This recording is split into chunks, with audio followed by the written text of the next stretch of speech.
ጤና ይስጥልን የተወደዳችሁ ተመልካቾቻችን በየቤቶቻችሁ ናችሁ ይህንን መርሃ ግብር የምትከታተሉ እንዲሁም እዚሁ ስቱዲዮ የተገኛችሁ ይህ የኢትዮጵያ ብሔራዊ ምርጫ ቦርድ በሰባተኛው ጠቅላላ ምርጫ የሚሳተፉ የፖለቲካ ፓርቲዎች ፖሊሲያቸውን የሚያስተዋውቁበት የክርክር መርሃ ግብር ነው።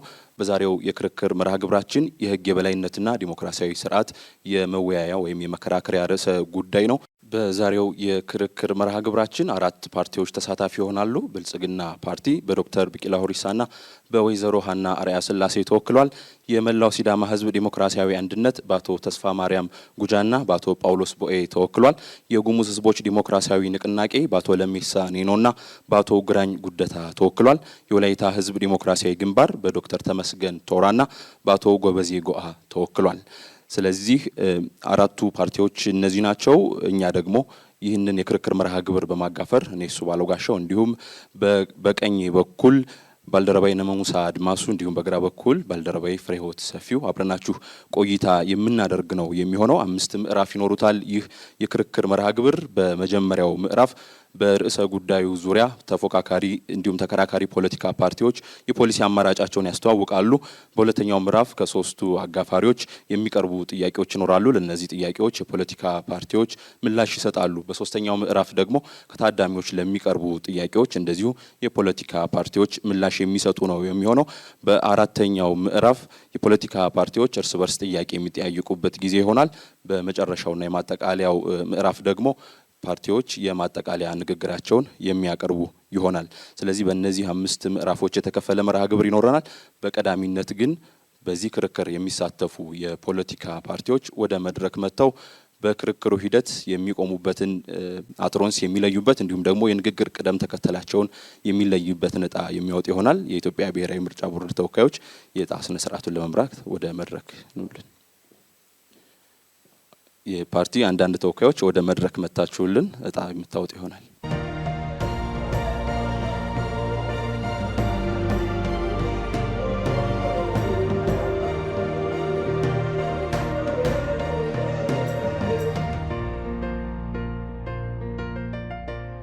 የተወደዳችሁ ተመልካቾቻችን አሁን የክርክር ሂደታችንን የምንጀምር ይሆናል በይፋ። ስለዚህ ፓርቲዎች በዚህ ምዕራፍ በርዕሰ ጉዳዩ ዙሪያ ያላችሁን የፖሊሲ አማራጭ ሀሳብ ለተመልካቾች የምታስተዋውቁ ይሆናል።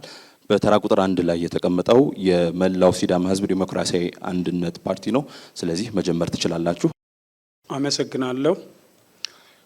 የተከበራችሁ የሀገራችን ሕዝቦች፣ የተከበርክ የሲዳማ ሕዝብ፣ ክቡራንና ክቡራት የክርክር ታዳሚዎችና አወያዮች፣ በሀገራችን ለሚደረገው 7ኛ ጠቅላላ ምርጫ የክርክር ፕሮግራም እንኳን አደረሰን አደረሳችሁ በማለት በመላው ሲዳማ ሕዝብ ዲሞክራሲያዊ አንድነት ፓርቲ ስም ደስታዬን ለመግለጽ እወዳለሁ። ፓርቲያችን የመላው ሲዳማ ሕዝብ ዲሞክራሲያዊ አንድነት ፓርቲ ከኢትዮጵያ ብሔራዊ ምርጫ ቦርድ ሕጋዊ ሰውነት ማረጋገጫ ምስክር ወረቀት ካገኘበት ከግንቦት 2015 ዓ.ም ጀምሮ የሕግ የበላይነት ዲሞክራሲያዊ አንድነትና የማህበራዊ ፍትህ መስፈንን ዓላማው አድርጎ የሚታገል ዲሞክራሲያዊ ፓርቲ ነው። የሕግ የበላይነት ማለት ሕግ ከማንም በላይ የሚሆንበት፣ ባለስልጣናትም ሆኑ ተራው ዜጋ በእኩልነት የሚዳኙበት ስርዓት ነው። ዲሞክራታይዜሽን ደግሞ ስልጣን ከጥቂቶች እጅ ወጥቶ ወደ ህዝብ የሚሸጋገርበት ሂደት ነው። ሁሉም ዜጎች በሕግ ፊት እኩል የሚታዩበት እና የሚዳኙበት ስርዓት እንዲኖር ፓርቲያችን ይታገላል። ህዝባዊ ምርጫ ወቅቱን ጠብቆ እንዲከናወን በማድረግ ህዝብን መሰረት ያደረገ ክልላዊ መንግስት እንዲዋቀር ያደርጋል። ዲሞክራሲ ማለት የህዝብ ድምፅ ዋጋ የሚሰጥበት ስርዓት ነው። የምርጫ ነጻነት መታፈን፣ ዲሞክራታይዜሽን አለመኖር የፖለቲካ ምህዳርን ማስፋት ሲገባው በክልላችን ያለው ምህዳር ግን ከቀን ወደ ቀን እየጠበበ መጥቷል። ተፎካካሪ ፓርቲዎች በነጻነት እንዳይንቀሳቀሱ፣ ጽሕፈት ቤት እንዳይከፍቱና ከህዝብ ጋር እንዳይገናኙ እንቅፋት እየተፈጠረባቸው ነው። የዲሞክራሲ ተቋማት ካልተገነቡ ዲሞክራሲ በወረቀት ላይ ያለ ባዶ ቃላት ብቻ ይሆናል። መሲዳፓ በፖለቲካ ፕሮግራሙ ውስጥ በግልጽ እንዳስቀመጠው ሕግ ለሁሉም ዜጎች እኩል መሆን አለበት ብሎ ያምናል። ከህዝብ ተመርጦ ስልጣን ሲይዝ የጸጥታ ኃይሎች የህዝብ ጠባቂዎች እንጂ የገዢው ፓርቲ መሳሪያ እንዳይሆኑ ያደርጋል። ያለ በቂ የህግ ማስረጃ የሚደረግ ማንኛውም ስርዓት በአስቸኳይ እንዲቆም በማድረግ ከህዝቡ ጋር በመመካከር ይሰራል። ፍትህ ለሁሉም በሚል መሪ ቃል ዲያውም ሆነ ባለስልጣኑ በህግ ፊት እኩል የሚታዩበትን ነፃ የፍርድ ስርዓት እንዲዘረጋ ያደርጋል። የፍትህ ቢሮ ኃላፊ አሁን ካለው አሰራር በተለየ የፖለቲካውም የፓርቲ አመራር አባል እንዳይሆንና በተከበረው የህግ ሙያ ከፖለቲካ ውጭ ሆኖ የዜጎችን ህጋዊና ህገ መንግስታዊ መብቶችን እንዲያስከብርና ለዜጎች መብት እንዲቆም በማድረግ የፍትህ ማሻሻያ ያደርጋል። የተከበራችሁ የሀገራችን ህዝቦችና ፓርቲያችንን ለመምረጥ የተዘጋጀው የሲዳማ ህዝብ ሆይ ለህግ የበላይነት ለእውነተኛ ዲሞክራሲ ሰዓት ተጠናቋል። ተራ ቁጥር 2 የወላይታ ህዝብ ዲሞክራሲያዊ ግንባር መቀጠል ትችላላችሁ። የተከበራችሁ የኢትዮጵያ ብሔር ብሔረሰቦችና ህዝቦች ይህ የወህደግ ድምጽ ነው። በሁለት ጉዳዮች ላይ ነው እንግዲህ ሀሳብ የራሳችንን አቋም የምናራምደው የህግ የበላይነትና የዲሞክራሲያዊ ስርዓት ግንባታ ላይ የእኛን የፓርቲያችንን ግምገማ የምናስቀምጥ ይሆናል። የህግ የበላይነት ዓለም አቀፋዊ ማብራሪያ አለው። ማንኛውም ሰው ተቋም ወይም መንግስት ራሱ ከህግ በላይ አለመሆኑን የሚያረጋግጥ መሰረታዊ የአስተዳደር መሪ ነው ተብሎ ይታመናል። እንግዲህ የህግ የበላይነት ሲባል በህግ ፊት ዜጎች እኩል የሚዳኙበት፣ ተጠያቂነትን ያካተተ፣ ፍትሃዊ አሰራርን ያነገበ፣ መሰረታዊ መብቶችን የመናገር ሀሳብን በነጻነት የመግለጽ መብቶችን ያስጠበቀ ነው ተብሎ ይታመናል። ግን አሁን ካረንትሊ በሀገራችን ባለው ሁኔታ ይሄ ገለጻ ወይም ይሄ ማብራሪያ የሚሰራ አይደለም። ምክንያቱም ሙስና፣ የፖለቲካ ተሳትፎ በፍትህ ዘርፍ የፍትህ ጮራ እንዲደበዝዝ ያደረገበት ሁኔታ ተስተውሏል። ታዲያ ወህደግ ምን አማራጭ አለው ብላችሁ የምትጠይቁን ከሆነ ወህደግ የዳኞችን ሹመት ግልጽና ተጠያቂነት ባለው መልኩ ከማድረጉ ባሻገር የፍትህ ስርዓቱን በጀትና አስተዳደር ከስራ አስፈጻሚው ከፖለቲካ ፓርቲ ላይ ካሉ ሁኔታ ነፃ ማድረግ፣ ለሰብአዊ መብት ጥሰቶች ኃላፊነት የሚወስድ ገለልተኛ አጣሪ ኮሚሽን በተግባር በማጠናከር ተጠያቂነትን እናሰፍናለን። ህጎች በሁሉም ክልሎች በሁሉም አካባቢዎች ለዜጎች ትርጉም ባለው መልኩ ትርጉም እንዲኖረው እናደርጋለን። ከዛ ባለፈ የህግ ግንዛቤ ዜጎች እንዲያገኙ አጠናክረን እንሰራለን። ሌላው በተለይ በምርጫ በፖለቲካ ፓርቲ ምዝገባና ሙስና ጉዳዮች ላይ የፖለቲካ ጣልቃ ገብነት የሚከላከል ይህን ጣልቃ ገብነትን የሚከላከል ጠንካራ ተቋማዊ አሰራሮችን በመዘርጋት የፖለቲካ ተጽዕኖ እንዲቀንስ አበክረን ሰዓት ተጠናቋል። ተራ ቁጥር 3 ብልጽግና ፓርቲ። እሺ፣ አመሰግናለሁ። እንደምን ዋላችሁ ውድ ኢትዮጵያውያን። የህግ የበላይነትና የዲሞክራሲ ስርዓት ግንባታ የተሳሰሩ ቁልፍ ጉዳዮች ናቸው። የህግ የበላይነት ለዲሞክራሲ፣ ለመልካም አስተዳደር እንዲሁም ለዘለቄታዊ የሀገር ልማት ቅድመ ሁኔታ ነው። የአንድ ሀገር አንድነትና ቀጣይነት የሚረጋገጠው የህግ የበላይነት በማህበረሰቡ ሲጸርጽ ነው። ዜጎች የሀገሪቱን መሰረታዊ ህጋዊ መርሆች የኔ ብለው ሲይዙ አንድ የሚያደርጋቸውን የጋራ መሰረት ያገኛሉ። በህግ የበላይነት መርህ መሰረት በአንድ ሀገር የፖለቲካ ስርዓት መንግስት በጸኑ ህጎች ብቻ እየተመራ ህግና ስርዓትን የማረጋገጥ የተረጋጋ ማህበራዊና ፖለቲካዊ ህልውና እውን የማድረግ ልዩ ኃላፊነት አለበት። ግለሰቦች ደግሞ የወጡ ህጎችን አክብረው እንዲኖሩ ልዩነትም ሆነ ቅሬታ ሲኖራቸው የተቀመጡ ህጋዊ ስነ ስርዓቶችን ብቻ በመከተል መብቶቻቸውና ጥቅሞቻቸውን እንዲያስጠብቁ ይደነግጋል። ለዲሞክራሲ ስርዓት ግንባታ የህግ የበላይነት መስፈን፣ የሲቪክ ማህበረሰብ ድርጅቶችና ሚዲያ ነጻነት፣ የህዝብ ሰፊ የፖለቲካ ተሳትፎ፣ ነጻና ፍትሐዊ የምርጫ ሂደት አስፈላጊ ናቸው። ኢትዮጵያ ለዘመናት የቆየ ስልጣኔ ባለቤት የሆነች በአመታት የጎለበተ የመንግስት መዋቅርና ስርዓት ያላት ጥንታዊት ሀገር ናት። ኢትዮጵያ በአፍሪካ የተጻፈ ህገ መንግስት ካላቸው ሀገራት ከቀዳሚዎቹ ተርታ ትሰለፋለች። በሀገሪቱ የተለያዩ ክፍሎች ያሉ ማህበረሰቦች የቀረጿቸው ልዩ ልዩ ባህላዊ ስርዓተ መንግስታት በህጎችና በደንቦች ተገድበው ሲኖሩ ቆይተዋል። በመላው ሀገሪቱ የሚገኘው የኢትዮጵያ ህዝብ በባህላዊ ትውፊቱ በምሳሌያዊ አነጋገሮቹና ብሂሎቹ ለፍትህና ለርትዕ ትልቅ ቦታ እንደሚሰጥ መገንዘብ ይቻላል። ሆኖም በህግ ያልተገደበ የመንግስት ስልጣን ባህል እና ለብዙ ምዕት ዓመታት ያልተለዩን የእርስ በርስ ጦርነቶች በሀገሪቱ የህግ የበላይነት እንዳይኖርና ፍትህ እንዳይሰፍን ከማድረጉም በላይ ሀገራችን እምቅ አቅሞቿንና ሀብቶቿን ሳትጠቀም በድህነት ጥላ ስር እንድትቆይ አድርጓል። ብልጽግና ፓርቲ በኢትዮጵያ ዘላቂ ዋስትና ያለው ዲሞክራሲ እንዲሰፍን፣ ኢኮኖሚያዊና ማህበራዊ እድገት እንዲፋጠን፣ በህግ የበላይነትና በህዝቡ ፈቃድ ላይ የተመሰረተ አንድ የፖለቲካ ማህበረሰብ በጋራ መገንባት እንደሚያስፈልግ ያምናል። ፓርቲያችን ይህ መርህ በተጨባጭ እንዲተገበር በኢትዮጵያ ለህግ የበላይነት መጽናት ሳንካ ሆነው የቆዩ ጉዳዮችን አንድ ባንድ ሲያርም ቆይቷል።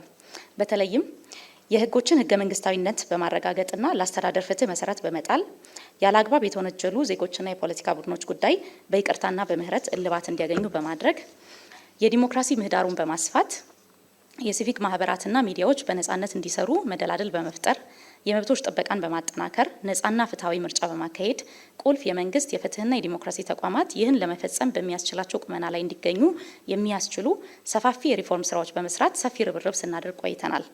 እነዚህ ጥረቶች የህግ የበላይነት በኢትዮጵያ እንዲረጋገጥ ትልቅ መሰረት የጣሉ ናቸው። ነገር ግን ባለፉት ዓመታት አንዱ የተጋረጠብን ፈተና ነጻነትንና ስርዓት አልበኝነትን ባለመለየት ህግና ስርዓትን የማያከብር እንቅስቃሴዎችና ድርጊቶች መስፋፋት ነው። ለህግ ተገዥነትን ወደ ጎን በማድረግ በጥላቻ የሚወሰዱ እርምጃዎች ህዝባችንን ለብዙ እንግልትና ስቃይ ዳርገውታል። በአንድ በኩል ቀደም ብሎ በህግ የበላይነት እጦት የደረሰውን በደልና ግፍ ለመካስ እና ዳግም እንዳይከሰት ለማድረግ፣ በሌላ በኩል ደግሞ ስርዓት አልበኝነትን በማስቆምና የሀገሪቱን ሰላም በመመለስ የህግ የበላይነትን በማያዳግም ሁኔታ የሚያረጋግጥ ስርዓት እየገነባ እንገኛለን። የመቻቻልና የመከባበር ባህል ስር እንዲሰድ በማድረግ ለልዩነቶቻችንና ለአንድነታችን እውቅና የሰጠ በጋራ ጥቅሞቻችንና አመለካከቶቻችን ላይ የተመሰረተ ስርዓት ለማረጋገጥ የሚያስችል የፖለቲካ ቁርጠኝነትና አስተሳሰብ በሁሉም የአስተዳደር እርከኖች ለማስፈን ሪፎርሞችን ስንተገብር ቆይተናል። የሀገራችን የህግ ተገዥነትና የዲሞክራሲ ግንባታ ልምምዳችን አሁንም ብዙ ርቀት ይቀረዋል። በቀጣይ ዓመታት ይህንን ጅማሮ እያሰፋን ሰብአዊ ልዕልናን ያረጋገጠ የህግ የበላይነትን እናጠናክራለን። የዲሞክራሲ ግንባታ ሀገራዊ ጉዟችንን ወደ አዲስ ምዕራፍ እናሸጋግራለን።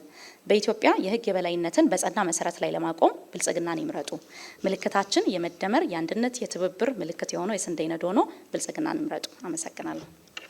አራተኛ የጉሙዝ ህዝቦች ዲሞክራሲያዊ ንቅናቄ። አመሰግናለሁ። የተከበራችሁ የመላው ሀገራችን ህዝቦችና የቤኒሻንጉል ጉሙዝ ህዝቦች ዛሬ ለጠቅላላ ሰባተኛ ምርጫ እዚህ ተገኝቼ ከህዝባችን ፊት የፖሊሲያችን ለማሳወቅ በማበቃቴ ከልብ አመሰግናለሁ። እንኳን በሰላም አገናኘን ይላለሁ። የጉሙዝ ህዝብ ዲሞክራሲያዊ ንቅናቄ የተመሰረተው 2006 ሲሆን በክልላዊ ፓርቲ የሚንቀሳቀስ ፓርቲ ነው። ስለዚህ ፓርቲያችን የሚከተለው አይዲዮሎጂ ወይም ርዕዮተ ዓለም አብዮታዊ ዲሞክራሲ ነው የሚከተለው። ስለዚህ ፓርቲያችን ሲደራጅ የህግ የበላይነት ቅድሚያ ለሰላም ነው የሚሰጠው። የህግ የበላይነት እንዲረጋገጥ እና የዲሞክራሲ ስርዓትም እንዲረጋገጥ፣ ሰብአዊ መብቶች እንዲከበር የተደራጀ ፓርቲ ነው። ስለዚህ በኢትዮጵያ ሀገራችን ህገ መንግስት ሁሉ ሰው በህግ እኩል ነው ይላል አንቀጽ 25። ስለዚህ ህገ መንግስታችን በሚያስቀምጠው መሰረት በክልላችን ወይም በሀገራችን ህገ መንግስቱ በተቀመጠ መሰረት አይደለም እየተካሄደ ያለ። ስለዚህ ይሄ ህገ መንግስት ለድሃ ነው የሚሰራ፣ ለሌሎች እንደማይሰራ በተጨባጭ በክልላችን ካለው አካሄድ የሚታይ ነው። ሁለተኛ የፍትሃዊ ሀብት ክፍፍል ለማረጋገጥ የተደራጀ ፓርቲ ነው። ይህንን ፍትሃዊ ልማት እንደ መብራት፣ እንደ መንገድ እስካሁን ድረስ ህዝባችን ቤኒሻንጉል ጉሙዝ ያለው በተለይ ጉሙዝ ሰፈር የሚኖሩበት አካባቢ ከማሺ ዞን መብራት የሚባል በአይን እንኳን ማየት ያልተቻለ ህዝብ እነዚህ ለማስተካከል የተደራጀ ድርጅት ነው። ስለዚህ የህግ የበላይነት ስንል ህግ የበላይነት እንደሚያስቀምጠው የሀገሪቱ የበላይ ህግ እንደሆነ ማንኛው ባለስልጣን ማንኛውም ፓርቲም ማንኛውም አካል ይህ ህገ መንግስት የማከበር ለዚህ ህገ መንግስት ተጋጂ የመሆን ይደነገጋል። ነገር ግን በክልላችን እንደዚህ አይነት ህገ መንግስታችን የማይከበርበት ሁኔታ ይታያል። ስለዚህ እነዚህ ለማስተካከል ወይም ለመስራት ፓርቲያችን የተደራጀበት ምክንያት ለዚህ ነው። ሌላ በዚህ በህገ መንግስት የተቀመጡ መርሆዎች የሰው ልጅ የተፈጠሮ መብቱ የማይጣስና የማይደፈር ይላል። ነገር ግን በክልላችን ይህንን የተከበረ አይደለም። ዜጎች ወጥቶ በሰላም አይመለስም። ዜጎች የማዘዋወር መብት የተገደበ ነው።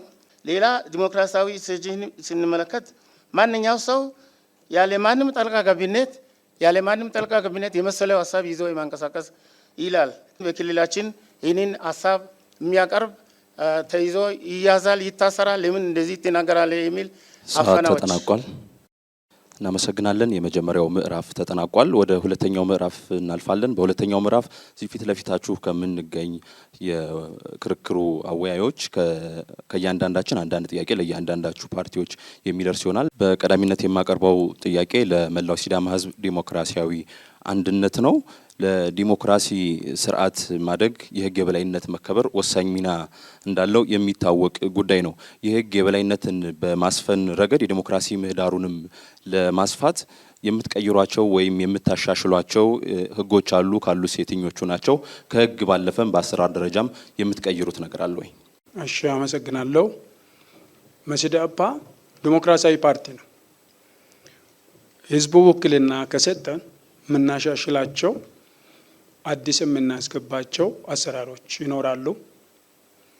ለመጥቀስ ያክል ከወረዳ እስከ ክልል ድረስም ቢሆን የአቃቤ ህግ ቢሮ የፍትህ ቢሮ መመራው የካቢኔ አባል አንድ የተቃዋሚ ፓርቲ አባል ፍትህ ጥየቃ ከሄደ ወደ ታች የማስተላልፋቸው ትዕዛዞች ያንን ተግባራዊ በህጋዊ መንገድ እንዳይሆን ያደርጋሉ። በመጀመሪያ የፍትህ ቢሮ ኃላፊው ከፖለቲካ ካቢኔነት ወጥቶ በህግ አግባብ ህግን የሚያስከብር የህግ ባለሙያ ሆኖ እንዲሰራ ያንን በፍትህ ማሻሻያ ስርዓት ለማስተካከል እንሰራለን። የአሰራር ማሻሻያ ነው ወይስ በህግ ደረጃ የምታሻሽሉት አዋጅ አለ? በአዋጅ መጥቀስ ደረጃ የሚችሉ ከሆነ እንደ ክልልም አዋጅ ለማውጣት አንድ በኢፌዴሪ ህገ መንግስት በተፈቀደው መሰረት በዛ ማዕቀፍ ስር ህጎች ይወጣሉ፣ ደንቦች ይወጣሉ በክልል ደረጃ። በዛ ደረጃ ፍትህ እንዲሻሻል እናደርጋለን። ፍርድ ቤትን በተመለከተስ የምታደርጉት ማሻሻያ አለ? አዎ፣ ፍርድ ቤት ዳኞች ተወዳድረው በህዝብ ተገምግመው ወደ ስራ እንዲገቡ ይደረጋል። በፓርቲ የሚደረጉ ሹመቶች ፍትህን በአግባቡ እንዳይንቀሳቀስ አድርጎታል። የአሰራር እንዲቀር በነጻ በሙያው ተወዳድረው ምግባበት አዲስ ስርዓት እንዘረጋለን። ስለዚህ የህግ ነው የአሰራር ነው በዚህ ጉዳይ የምታደርጉት ማሻሻያ? የህግም የአሰራርም እናሻሽላለን። እሺ፣ ወደ ሁለተኛ እናልፋለን። የወላይታ ህዝብ ዲሞክራሲያዊ ግንባር ነው። ተመሳሳይ ጥያቄ ነው የማቀርበው። ለአንድ ሀገር ዲሞክራሲያዊ ስርዓት ማደግ የህግ የበላይነትን ማስከበር ወሳኝነት አለው። ከዚህ አንጻር የምታሻሽሏቸው ህጎች እንዲሁም አሰራሮች ይኖራሉ ወይ? አመሰግናለሁ። የወላይታ ህዝብ ዲሞክራሲያዊ ግንባር የህግ ማሻሻያ ሳይሆን የአሰራር ማሻሻያ ያደርጋል። ምክንያቱም የኢፌዴሪ ህገ መንግስት በግልጽ ቋንቋ የህግ የበላይነትን የህገ መንግስት የበላይነትና የህግ የበላይነትን በግልጽ ያስቀምጣል። ይሄንን ግን የአስፈጻሚዎች ጣልቃ ገብነት የህግ የበላይነት መሬት ላይ እንዳይወርድ እያደረገ ስለሆነ የአስፈጻሚዎችን ጣልቃ ገብነትን ከመሰረቱ እናስወግዳለን። ያ ማለት የአሰራር ማሻሻያ ነው የምናደርገው። በእኛ እምነት ያሉን ህጎች በእኛ ሀገር ደረጃ ለመጠቀም በቂ ናቸው፣ ከበቂም በላይ ነው ብለን እናምናለን። ስለዚህ የአሰራር ማሻሻያ ነው የምናደርገው። ምን አይነት የአሰራር ማሻሻያ ነው የምታደርጉት? ለምሳሌ የአስፈጻሚ አካላት ከበላይ አካል የሚሰጡ ትዕዛዞች አሉ። ለምሳሌ ፍርድ ቤት ነፃ ናቸው ብሎ የፈቷቸው ሰዎችን ከበላይ አካል በሚሰጥ ተልእኮ የጸጥታ አካላቶች ሲያስሩ ታያላችሁ። ከፍርድ ቤት በዋስትና ተፈተው በር ላይ ሲገኙ ፖሊሶች ደግሞ ሌላ ቀምቶ የሚወስዱበት አሰራር ስላለ ይሄንን አሰራር የባለስልጣኖች ወይም የአስፈጻሚ አካላት እጅ ወደዚህ እንዳይመጣ የህግ የበላይነት ስርዓት ላይ እንዲውል በኢፌዴሪ ህገ መንግስትና በወንጀልና ፍትሐብሔር ህጎች ላይ የተቀመጡ ስርዓቶችን እናስቀጥላለን። የአሰራር ማሻሻያ እናንተ ብትመረጡ የፍትህ ተቋማትን ነጻነት እንዴት ነው የምታስጠብቁት? እኛ ስንመረጥ የፍትህ ተቋማት ነጻ ገለልተኛ እንደሆኑ የኢትዮጵያ ህገ መንግስት በአጽንኦት ይናገራል። በህገ መንግስቱ መሰረት የፍትህ ተቋማት የማንም ጣልቃ ገብነት ሳይኖር ተግባራቸውን እንዲከውኑ ያንን ተግባራቸው ሲከውኑ የሚያጠፏቸው ነገሮችን በቦርድ እየተገመገሙ በኮሚሽን እየታዩ የሚሄዱበት አሰራር እንዘረጋለን እንጂ የተለየ አሰራር ስርዓት አላችሁ ልትጠቅሱልን የምትችሉት? አቤት። የተለየ አሰራር ስርዓት ይሄንን የምታደርጉበት የተለየ አሰራር ስርዓት እኛ እያልን ያለ ነው። እዚህ ሀገር ውስጥ የተጻፉ ህጎች አሉ። ጥሩ የሆነ ህገ መንግስት አለን። በዚህ ህገ መንግስት መሰረት የተጻፉ ህጎችን መሬት ላይ እናወርዳለን። እነሱ መሬት ላይ ወርዶ ሲሰሩ ስርዓት ይዘረጋል፣ ማሻሻያ ይደረጋል ማለት ነው። እናመሰግናለን። ወደ ብልጽግና ፓርቲ አልፋለሁ። በዓለም አቀፍ የፍትህ ፕሮጀክት ወይም ወርልድ ጀስቲስ ፕሮጀክት የህግ የበላይነት ሰንጠረዥ ወይም ሩል ኦፍ ሎ ኢንዴክስ መሰረት በአውሮፓውያን አቆጣጠር በ2025 የወጣ ሪፖርት ላይ የህግ የበላይነትን ከማስከበር አንጻር ኢትዮጵያ ከ143 ሀገራት 132ኛ ደረጃ ላይ እንደተቀመጠች ያሳያል። ፍሪደም ሃውስ የተባለው ሌላኛው ድርጅት ደግሞ በተለያዩ መመዘኛዎች ተመስርቶ ባደረገው ግምገማ የህግ የበላይነትን ከማስከበር አንጻር ለኢትዮጵያ ከ118 ሰጥቷታል። ይህ ግምገማ በኢትዮጵያ ያለውን የህግ የበላይነት በትክክል ያመላክታል ብላችሁ ታስባላችሁ ወይ? እሺ፣ አመሰግናለሁ። ዓለም አቀፍ መለኪያዎች ሁላችንም እንደምናውቀው የራሳቸው የሆኑ ውስንነት አላቸው። በተለይ እንደ ኢትዮጵያ አይነት መረጃን በአግባቡ ሰብስቦ ተንትኖ ሪፖርት ማድረግ ላይ ውስንነት ባለባቸው ሀገሮች የሀገሪቱን እውነተኛ ሁኔታ ሙሉ ለሙሉ ያንጸባርቃል ብለን አናስብም። ሆኖም ግን አሁን የተጠቀሱት እነዚህ ሁለት መለኪያዎችን ጨምሮ አጠቃላይ እንደ ሀገር የህግ እና የፍትህ ጉዳዮችን የሚለኩ መለኪያዎችን እያየን እዛ ላይ የተጠቆሙ ውስንነቶችን እንዴት አድርገን እናሻሽል በሚል እናያቸዋለን። ከዚህ ጋር ተያይዞ ከኔ ቀደም ያሉ የፓርቲ ወኪሎች ያነሱት ላይ ለምሳሌ የስራ አስፈጻሚው ጣልቃ ገብነት በፍትህ ስርዓት የሚል ነገር ተነስቷል። ባለፉት ዓመታት አንዱ ትልቅ ለውጥ የመጣበት ነገር ቢኖር በፖሊስና አቃቤ ህግ ተቋማት ለምሳሌ ቀደም ብሎ ግልጽ የሆነ የፖለቲካ አባልነት፣ የፖለቲካ ተሳትፎ ክልከላ ያልነበረበትን አዲስ ህግ በመውጣት እሱን ተግበረናል። እነዚህና የመሳሰሉ አጠቃላይ ለህግ የበላይነት መጽናት አስፈላጊ የሆኑ እርምጃዎችን እየወሰድን እንገኛለን። ስለዚህ በሪፖርቱ ላይ የተጠቀሱትን ትቀበላላችሁ ወይስ አትቀበሉ? ውሱንነት አለው። እዛ ላይ የተዳሰሱ ጠቃሚ የሆኑ ግብአቶች አሉት። ግን እዛ እነዚህ መለኪያዎች ላይ የተቀመጡት በሀገር ደረጃ ያለውን የህግ የበላይነት ሁኔታ ሙሉ በሙሉ የሚወክል ነው ብለን አናስብም። አሁን እዚህ የተጠቀሰው በሪፖርቱ ላይ የተጠቀሰው ዝቅተኛ ደረጃ የሚያሰጥ ነው። ስለዚህ በበቂ ሁኔታ አልተሰራም የሚል ምላሽ ወይም እይታ ነው ያለው በበርካቶች ዘንድ። ለዚህ እናንተ ምላሽ ምንድን ነው? የህግ የበላይነትን ማረጋገጥ ላይ አሁንም የሚቀሩን ስራዎች አሉ፣ ምንም ጥያቄ የለውም። ግን አሁን የተጠቀሱት እነዚህ መለኪያዎች ላይ የተቀመጠው ቁጥር በሀገሪቱ ውስጥ ባለፉት ዓመታት በተለይ የህግ የበላይነትን ለማረጋገጥ ፍትህን ለማስፋት የተደረጉ ጥረቶችን በበቂ ሁኔታ ሪፍሌክት አድርጓል ብለን አናምንም። ስለዚህ የችግሩ መንስኤ ምንድን ነው? አሁን ባለው ሁኔታ ለማስተካከልስ ምንድን ነው የምትሰሩት?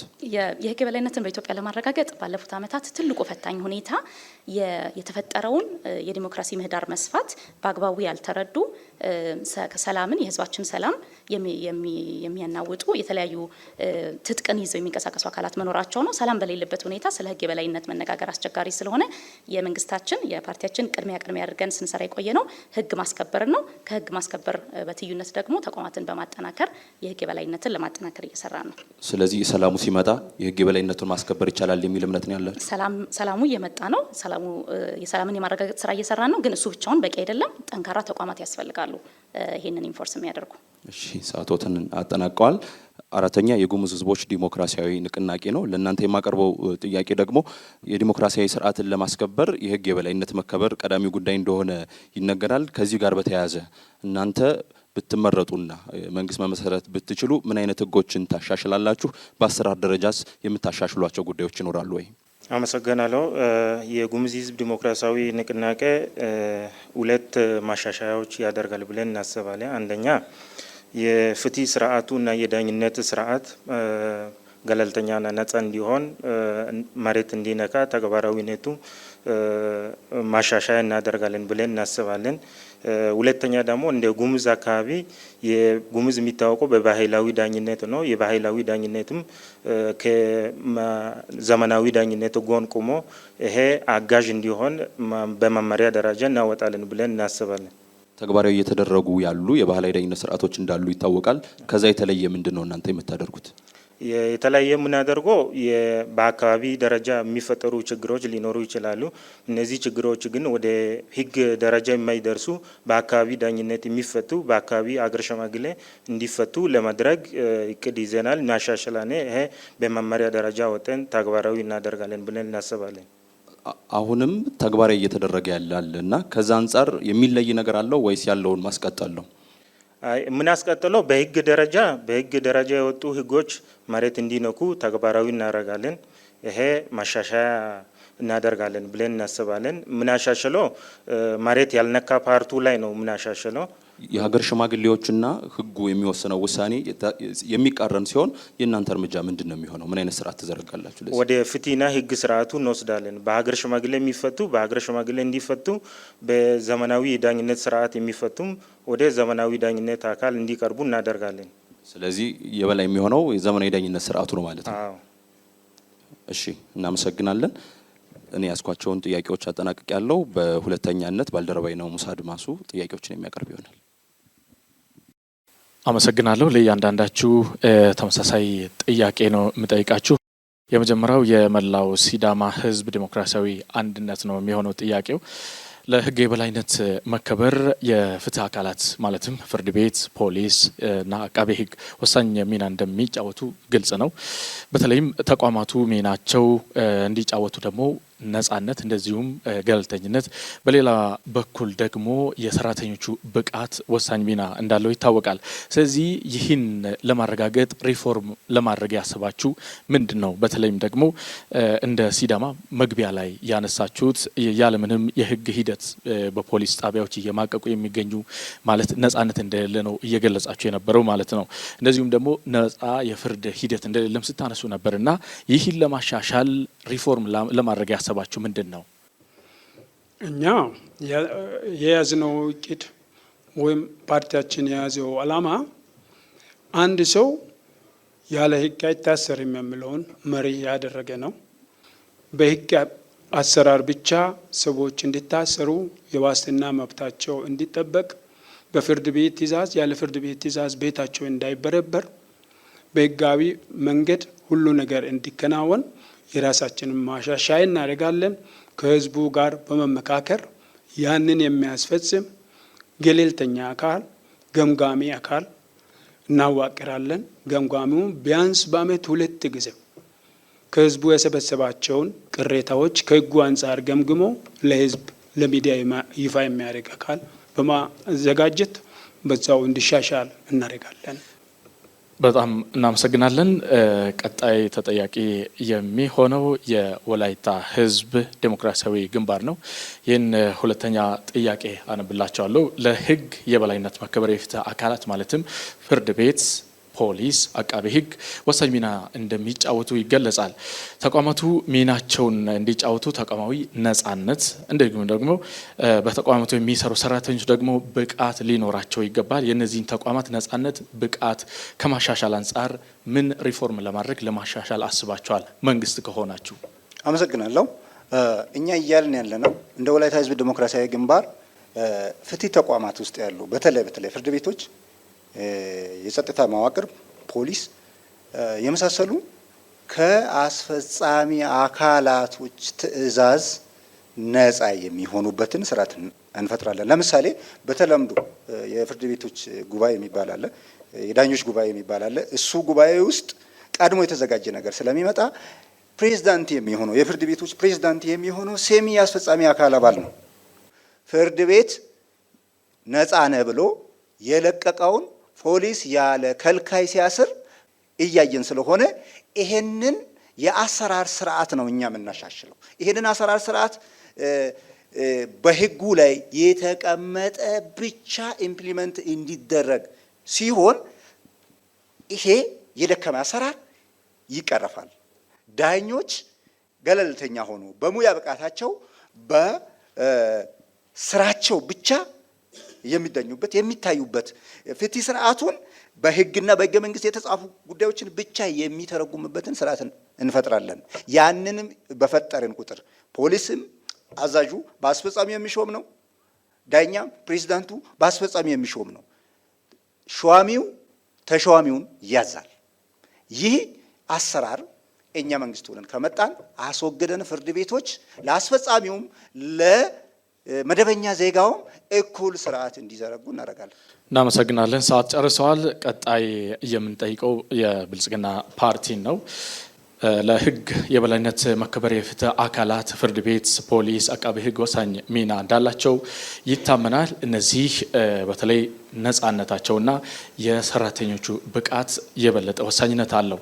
ሪፎርም ለማድረግ ያሰባችሁት ምንድን ነው? በተለይም ደግሞ ከተፎካካሪ ፓርቲዎችም እየሰማን እንዳለ ነው የፍትህ አካላት ነጻ አይደሉም እያሉ ነው የሚገኙት። እናንተ እንደ ገዢ ፓርቲ ነጻ ናቸው፣ ገለልተኛ ሆነው እየሰሩ ነው ብላችሁ ታምናላችሁ?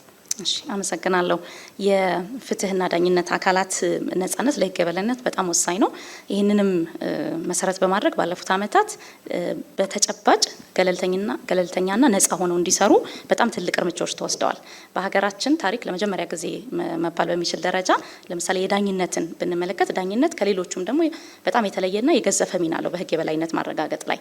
አዲሱ የዳኝነት አዋጅ ሲወጣ በህገ መንግስቱ ላይ የተቀመጠውን የዳኝነት አካሉን ነጻነትና ገለልተኝነት በተጨባጭ ሊተገብር በሚያስችል መልኩ ገለልተኝነት ስንል ምን ማለታችን ነው? የአስተዳደር ገለልተኝነት፣ የፋይናንስ ገለልተኝነት፣ ሰራተኞችን የሚቀጥርበትን ሂደት ሙሉ ለሙሉ በፍርድ ቤቱ አመራር መተግበር የሚያስችልበትን ነገር ተግብረናል። ይህንን ደግሞ በብቃት መተግበር የሚያስችለውን በበቂ በጀትና ፋይናንስ እንዲደራጅም ተደርጓል። ይሄ በተጨባጭ የተደረገ ለውጥ ነው። እንዲሁም ደግሞ ብቃትን በተመለከተ የሹመት ሂደትን አሁን በዚህ ዓመት እንኳን የተደረጉ የፌዴራል ዳኞች ሹመቶችን ብንመለከት ወራት የፈጀ ሂደት አልፎ በህዝብ ተተችቶ እያንዳንዱ እጩ ላይ በስነ ምግባርም በብቃትም ያለውን ጥንካሬና ድክመት ታይቶ በጣም በትልቅ ጥንቃቄ እየተሰራ ነው። ይሄ በፌዴራል መንግስት የተተገበሩ ለውጦች ደግሞ በሁሉም ክልሎች እንዲተገበሩ ክትትልና ድጋፍ እያደረግን እንገኛለን። ይሄ በተመሳይ ለዳኝነት ብቻ ሳይሆን በአቃቤ ህግም በፖሊስም ተቋማት ተመሳሳይ አሰራሮች የህግ ማሻሻያ ብቻ ሳይሆን ከእሳቤ ጀምሮ የፖሊስ ዶክትሪን የህግ የበላይነትን በሚያከብር መልኩ እንደገና እንዲቃኝ በማድረግ የተደረጉ ለውጦች ናቸው። ግን እነዚህ በቂ ናቸው ብለን አናስብም። በሚቀጥሉት ዓመታት ይሄ የተዘረጋው መሰረት ላይ የተጠናከረ ብቃትን ሙያዊ ብቃትን የሚያረጋግጥና ነጻነትን ባረጋገጠ መልኩ እንዲተገበር አሰራር ስርዓቶችን እንዘረጋለን። እስካሁን ባለው ነጻ ናቸው ብላችሁ ታስባላችሁ እንደ ገዢ ፓርቲ? አዎ እናስባለን። በፊት ከነበረበት አሁን እንግዲህ ይህንን ጥያቄ ስንመለከት የህግ የበላይነት ላይ በሀገራችን ያሉት ችግሮች ለብዙ ዓመታት ሲንከባለሉ የመጡ ናቸው። ባለፉት 8 ዓመታት ግን በእርግጠኝነት ቀድሞ ከነበረበት በጣም የተሻለ ነጻነትና ገለልተኝነት እንዲሰሩ ማድረግ ችለናል። አሁን የሚቀሩትን ደግሞ እናስተካክላለን። ቀጣይ የጉሙዝ ህዝቦች ዲሞክራሲያዊ ንቅናቄ ለህግ የበላይነት መከበር የፍትህ አካላት ማለትም ፍርድ ቤት፣ ፖሊስ፣ አቃቤ ህግ ወሳኝ ሚና አላቸው። በተለይ ደግሞ እነዚህ ነጻ ሆነው ሲያገለግሉና በተቋማቱ የሚያገለግሉ ብቁ ሆነው ብቃታቸው የተረጋገጠ መሆን እንዳለበት ይታመናል። መንግስት ከሆናችሁ ይህንን እንዴት ለማሻሻል አስባችኋል? እናመሰግናለን። ለማሻሻል አጋጣሚ እንደ መንግስት ሆነን ከተመረጠን የጉሙዝ ህዝቦች ዲሞክራሲያዊ ንቅናቄ ነጻ ገለልተኛ የሆነ የዳኝነት ስርዓት በህግ ደረጃ አለን። መሬት ግን አልነካም። እስካሁን እንደኛ ክልል ተጨባጭ ሁኔታ ይሄ አሰራር መሬት እንዲነካ እናደርጋለን። ይሄ ፖሊሶችን ፍትህ አካላትም አሰራሩ እስካሁን በሚያስቀምጠው መሰረት ነጻና ገለልተኛ ላይ ችግር ስላለባቸው ይሄ አሰራር በገለልተኝነት ደረጃ እንዲመራ እናደርጋለን። አስፈላጊ ከሆነም በኮሚኒቲ ደረጃ የጉሙዝ ማህበረሰብ የጉሙዝ ባህላዊ የዳኝነት ስርዓት አለ። ይሄ ታች ኮሚኒቲ ማህበረሰብ እንዲለማመዱ ለማድረግ በመመሪያ ደረጃ እንደ ክልል አሻሽለን በአዋጅ ደረጃ ተግባራዊ አድርገን ኮሚኒቲ እዛ እንዲለማመዱ እናደርጋለን ብለን እናስባለን። መልካም። ክፍተቱ አሰራር ላይ ነው እንጂ በመመሪያ ደረጃ በህግ ደረጃ እንዳለ አምነዋል። የባህላዊ ስርዓቱን ወደ ሌላ ህግ ማምጣት ስለምን አስፈለገ? አንደኛ የጉሙዝ ማህበረሰብ በአካባቢው የሀገር ሽማግሌ ዳኝነት ስርዓት ስለሚያመን የህግ ስርዓቱም እንዲለማመዱ ታች ማህበረሰብ ይሄንን ተግባራዊ ካደረጉ ተለማምዶ የህግ አሰራሩን በዛ አግባብ ተግባራዊ ያደርጋሉ ብለን ስለምናስብ ነው። በተከታይነት ደግሞ ባልደረባዊ ፍሬህይወት ለአራታችሁም ፓርቲዎች ጥያቄዎችን የምታቀርብ ይሆናል። እሺ፣ አመሰግናለሁ። አንዳንድ ጥያቄዎችን እንደ ፓርቲያችሁ አውድ መሰረት በጥቂቱ የምንቀይረው ይሆናል። አስቀድመን እንግዲህ ቀደም ሲል በነበራችሁ ቁጥር ማለት ነው የመላው ሲዳማ ህዝቦች ዲሞክራሲያዊ አንድነትን እንጠይቃለን። የፌዴራልና የክልሎች በተለይም ደግሞ መካከል ላይ ያለው ከህግ ማስከበር ጋር የተገናኘው ትስስርና እንዲሁም ደግሞ አወቃቀራቸው የህግ የበላይነት እንዳይመጣ እንደ አንድ ዋነኛ የችግር ምንጭ ተደርጎ ይነሳል እና እንደ ክልል ፓርቲነታችሁ ይህን ችግር ለመፍታት የያዛችሁት የመፍትሄ አማራጭ ምንድን ነው? አመሰግናለሁ። የክልሎች ስልጣንና የፌዴራሉ ስልጣን በህገ መንግስቱ የተገደበ ነው። ክልሎች በፌዴራሉ ጉዳይ ጣልቃ አይገቡም እንደ የፌዴራል ህገ መንግስት። የፌዴራል መንግስቱም በክልሎች ጉዳይ ጣልቃ አይገቡም። በዛ መስፈርት መሰረት ክልሎች ቀጥታ የሚፈጽሙትን ራሳቸው ይፈጽማሉ። አሁን ግን በዛ አፈጻጸም ላይ ችግሮች አሉ። ፌዴራሉ ቀጥታ አንዳንድ ጊዜም እጅ የማያስገባበት ሁኔታዎች ይኖራሉ። ይህንን ቼክ ኤንድ ባላንስ እንዲሆን የክልሉ ስልጣን በክልል ደረጃ ተግባራዊ እንዲሆን የፌዴራሉም ክልሎች ወደ ፌዴራሉም እጃቸውን እንዳያስገቡ በኢትዮጵያ ህገ መንግስት መሰረት ይህንን ለማስተካከል እንሰራለን። ይህን ጉዳይ ሲነሳ በተለይም ህገ መንግስታዊ ማሻሻያ ጭምር የሚያስገድ እንደሆነ ይነሳል። የእናንተ ፓርቲ በዚህ ላይ መንግስት ብትሆኑ በቀጣይ ምንድን ነው በዚህ ጉዳይ ላይ የምታነሱ? አሁን ያለው ህገ መንግስት ለዚህ በቂ ምላሽ ያለው ይመስለናል። አሰራር እንጂ ህገ መንግስት ማሻሻያ የሚያስፈልገን አይደለም። በምን ጉዳዮች የፌዴራሉ መንግስት ወደ ክልሎች እጆቹ እንደማያስገባ በግልጽ ተቀምጧል። ይህ ስልጣንን ቼክና ባላንስ ማድረግ ስላልተቻለ ነው አንዱ በአንዱ ጉዳይ ጣልቃ እየገባ የሄደበት ሁኔታ ምስተዋለው። እኛ አሰራሩ እንዲስተካከል አፈጻጸሙ እንዲስተካከል እንሰራለን። እናመሰግናለን። ወደ ሁለተኛው ፓርቲ ነው የምንሄደው። የወላይታ ህዝብ ዲሞክራሲያዊ ግንባር ቀደም ሲል እንግዲህ እናንተም የፍርድ ቤቶች የለቀቀውን ፖሊሲ ያስራል የሚል የፍትህ ስርዓቱ ላይ መጓደል እንዳለ አንስታችሁ ነበረ። የእናንተ ፓርቲ መንግስት ቢሆን በፌዴራልና በክልሎች መካከል ያለውን ከህግ ማስከበር ጋር የተገናኘውን ክፍተት ያላችሁትን ለማስተካከል ምንድን ነው የያዛችሁት አማራጭ ፖሊሲ? አመሰግናለሁ። እኛ የኢፌዴሪ ህገ መንግስት ለዚህ ፍቱን መልስ ይሰጣል ብለን እናምናለን። የፌዴራል መንግስትና የክልሎች ስልጣን በህግ የተገደበ ነው። ክልሎች የራሳቸው ህገ መንግስት አላቸው። የፌዴራሉ መንግስት ህገ መንግስት አለው። የክልሎች ህገ መንግስት ግን ከፌዴራሉ ህገ መንግስት የማይቃረን የተቀዳ ነው ይላል። ስለዚህ የአሰራር ስርዓቱ ምንም የሚያሻማ ነገር የለውም። እኛ መንግስት ብንሆን አሁን ያለው ስራ ላይ ያለው ህገ መንግስትን ተግባራዊ ማድረግ፣ የተጻፉ ህጎችን ኢምፕሊመንት ማድረግ ስራ ብቻ ነው የምንሰራው። ምክንያቱም ተግባራዊ ስታደርጉ ወደ ስራ ስታስገቡ ምንድን ነው የምታደርጓቸውን ጉዳይ አንድ ሁለት ብሎ ይንገሩን። በህገ መንግስቱ የተጻፉ የህገ መንግስት የህግ የበላይነትን ከወሬ ከመድረክ ንግግር ባለፈ ተዋናዩ ያንን ህግ በአግባቡ እንዲተረጉም ነጻነት እንሰጣለን። በህግ የተሰጠውን ነጻነት ኢንተርቴን እንዲያደርግ እንፈቅድለታለን። ያንን ስናደርግ የህግ ክፍተቱ ይሞላል። ህገ መንግስት ማሻሻያ ላልሽው ህገ መንግስት ራሴን አሻሽሉኝ ብሎ በግልጽ አስቀምጧል። ህገ መንግስት እኔ አልነካም ዘላለማዊ ነው አይልም። ህገ መንግስቱ ባስቀመጠው መሰረት ህገ መንግስቱ ወቅቱ በደረሰበት ደረጃ ከኢትዮጵያ ህዝብ ጋር በመተማመን ማሻሻያ ለሚያስፈልገው ጉዳይ እንሄዳለን። አሁን ግን በወላይታ ህዝብ ዲሞክራሲያዊ ግንባር እምነት አሁን ያለን ህገ መንግስት መሬት ላይ ካወረድ ነው በቂ መልስ ይሰጠናል። አሁን ችግሩ የህግ የበላይነት የፍትህ ተቋማት ችግሮች የሚመጣው የአስፈጻሚው ጣልቃ ገብነት ነው። ቅድም አንስተሻል። የፌዴራል መንግስቱ ጉዳይ ማስፈጸም ሲፈልግ ህገ መንግስቱ ሳይፈቅድም ክልሎች ገዘው ብሎ ይገባል። ክልሎች ደግሞ ለፌዴራል መንግስት ስርዓቱ ክልሎች ሉዓላዊ ነው። የክልሎች ይሁንታ ውጤት ነው። ፌዴራል መንግስቱ ስልም አሁን ያለው መንግስት እየተከተለ ያለው ሰንትራል ኮማንድ እየሰጠ ስለሚከታተል ይሄንን አሰራር እንዘረጋለን። ሰዓቶት ተጠናቋል። ወደ ብልጽግና ፓርቲ አልፋለሁኝ። የህግ ማስከበር ጋር ተገናኝቶ በተለይም በዚህ ዘርፍ ላይ ያሉ የፌዴራል ተቋማት ተናቦ አለመስራት የህግ የበላይነት እንዳይከበርና በዚህ ጉዳይ ላይ ለሚነሱ ችግሮች እንደ ዋነኛ ምንጭ ይነሳል። ብልጽግና ፓርቲ እንደ ገዢ ፓርቲም ምንድነው የያዘው አማራጭ? አንዱ የወሰነውን አንዱ አያከብርምና በዚህ ላይ እናንተ አታይ ምንድነው? አመሰግናለሁ። እንደተነሳው ለአንድ ሀገር የህግ የበላይነት መከበር እነዚህ ተቋማት ተቀናጅተው ተባብረው መስራታቸው በጣም አስፈላጊ ነው። አንዱ ያንዱን ስልጣንና ኃላፊነት አክብሮ መስራቱ በጣም ወሳኝ ነው።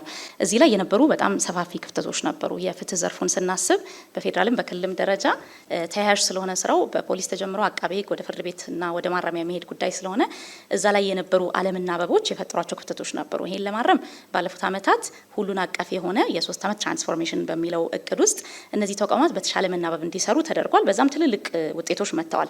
ቅድም የተነሱ ጉዳዮች አሉ። ለምሳሌ በፍርድ ቤት አንድ ውሳኔ ተሰጥቶ ፖሊስ ሌላ ነገር ያደርጋል ሲባል አንደኛው ነገር መገንዘብ ያለብን አንድ ሰው በአንድ ወንጀል ነጻ ሲባል በሌላ ወንጀል ደግሞ ተጠያቂ ሊሆን ይችላል። ስለዚህ እነዚህ ስርዓቶች በአግባቡ መሰራታቸውን ግን ማረጋገጥ የሚያስችል የተሻለ የቅንጅት ስርዓት ተዘርግቷል። ይህን ስንል የፍትህ ስራ እንግዲህ በየዕለቱ ሲተገበር በወንጀልም ሆነ በሌሎች ጉዳዮች ላይ የተለያዩ ውስንነቶች፣ ክፍተቶች ሊኖሩ ይችላሉ። ዋናው ነገር ግን እነዚህን ክፍተቶች እያየን የምናረምበት ስርዓት አለ ነው የሚለው። ፍርድ ቤት ነጻ ብሎ የለቀቃቸውን ግለሰቦች ፖሊስ ሲይዝ ይሄኛው እንደ አንድ ችግር በዚህ ዘርፍ ላይ እንደ አንድ ችግር የሚነሳ ጉዳይ ነው። በተደጋጋሚ ደግሞ እንደ ቅሬታም የሚነሳ ነው። በማህበረሰቡ የፍርድ ቤት ውሳኔ ፖሊስ አያከብርም የሚል ቅሬታዎች ይነሳሉ። ብልጽግና ፓርቲ በዚህ ላይ ምላሹ ምንድነው? አንዳንድ ጊዜ እነዚህ ቅሬታዎች የሚነሱት ሁኔታውን ካለመገንዘብ፣ ለምሳሌ አንድ ሰው በአንድ ወንጀል ነጻ ነው ማለት ከሁሉም ወንጀል ነጻ ነው ማለት አይደለም። በሌላ ወንጀል ተጠርጥሮ ተፈልጎ ሊያዝ ይችላል። ይሄ ሲባል ግን ያለአግባብ የሆኑ እስሮች የሉም ማለት አይደለም፣ አሉ። እነዚህ ነገሮች ሲፈጠሩ በምን አይነት ስርዓት ነው የምንከታተለው የሚለው ነው ወሳኙ። ባለፉት ዓመታት አንድ ትልቅ ለውጥ የመጣበት ጉዳይ ቢኖር እስረኞችን በስር ላይ የሚገኙ ሰዎችን በሁሉም ተቋማት ለምሳሌ አቃቤ ሕግ በፖሊስ እስር ያሉ ሰዎችን እያየ ተገቢውን ማስተካከያ እንዲደረግ በጣም የተሻለ ስርዓት ተዘርግቷል። አሁንም ያሉ ውስንነቶች ግን አላግባብ እስር የፈጸሙ የጸጥታ ኃይሎች ላይ የወሰዳችሁት እርምጃ ይኖር ይሆን? እስካሁን ባለው ቀጣይስ ምንድነው? እንወስዳለን። አንዱ ትልቁ ነገር ለምሳሌ እንደ ፍትህ ሚኒስቴር አንድ የሚሰራው ስራ ምንድነው? በፖሊስ አካላት በኩል ያሉ የትኛውም የሰብአዊ መብት ጥሰቶች አሉ የሚለውን ተከታትሎ የእርምት እርምጃ መውሰድ ነው። በዚህ ዓመት እንኳን በሰብአዊ መብት ጥሰት የተሳተፉ አካላትን በወንጀል ከሰን ተጠያቂ አድርገናል። እሺ፣ እናመሰግናለን። ወደ መጨረሻው ፖለቲካ ፓርቲ እንሄዳለን። የጉሙዝ ህዝቦች ዲሞክራሲያዊ ንቅናቄ ለእርስዎም የማቀርበው ጥያቄ እንደ ክልል ፓርቲነቶ በፌዴራልና በክልሎች መካከል ተናቦ አለመስራት ያለው ደግሞ የተቋማዊ አደረጃጀት ያለው ችግር የሚፈጥረውን የህግ ማስከበር ላይ የሚፈጥረውን ችግር ለመቅረፍ እንደ ፓርቲ ምንድን ነው ያስቀመጣችሁት? እንደ ፓርቲ ያስቀመጥነው እኛ ታርጌታችን የፌዴራልም የክልልም ህጎች መሬት እንዲነካ ማድረግ ነው። ይሄ ህጎች መሬት እንዲነካ እነዚህ የዳኝነት አካል የፖሊስ አካላት በቂ ትምህርት ማግኘት አለባቸው።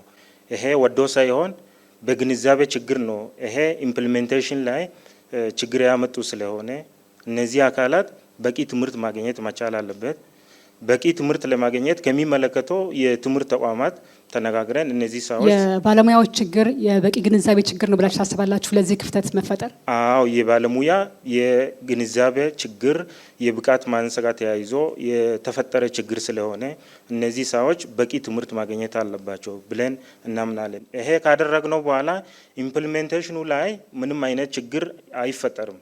ይሄ በግንዛቤ ችግር ስለሆነ አንዱ የዳኝነት ስርዓቱን መሬት እንዳይነካ ራሱ በፈጠረው የግንዛቤ ችግር የተፈጠረ ስለሆነ እነዚህ ሰዎች በቂ ትምህርት ማግኘት አለበት ብለን እንደ ክልላዊ ፓርቲ እናምናለን።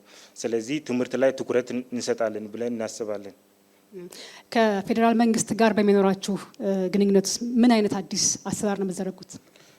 ከፌዴራል ጋር በተመለከተ የፌዴራል ህገ መንግስት የክልሉም ህገ መንግስት ጋር ተናቦ የተሰራ ህገ መንግስት እስከሆነ ድረስ ይሄ ህገ መንግስት ላይ ችግር እስከሌለ ድረስ ችግር ያለበት ኢምፕሊሜንቴሽኑ ላይ ስለሆነ ኢምፕሊሜንቴሽኑ ከግንዛቤ ችግር የተፈጠረ ስለሆነ የፌዴራል ህገ መንግስት ላይ ምንም አይነት ክፍተት የለንም እንደኛ።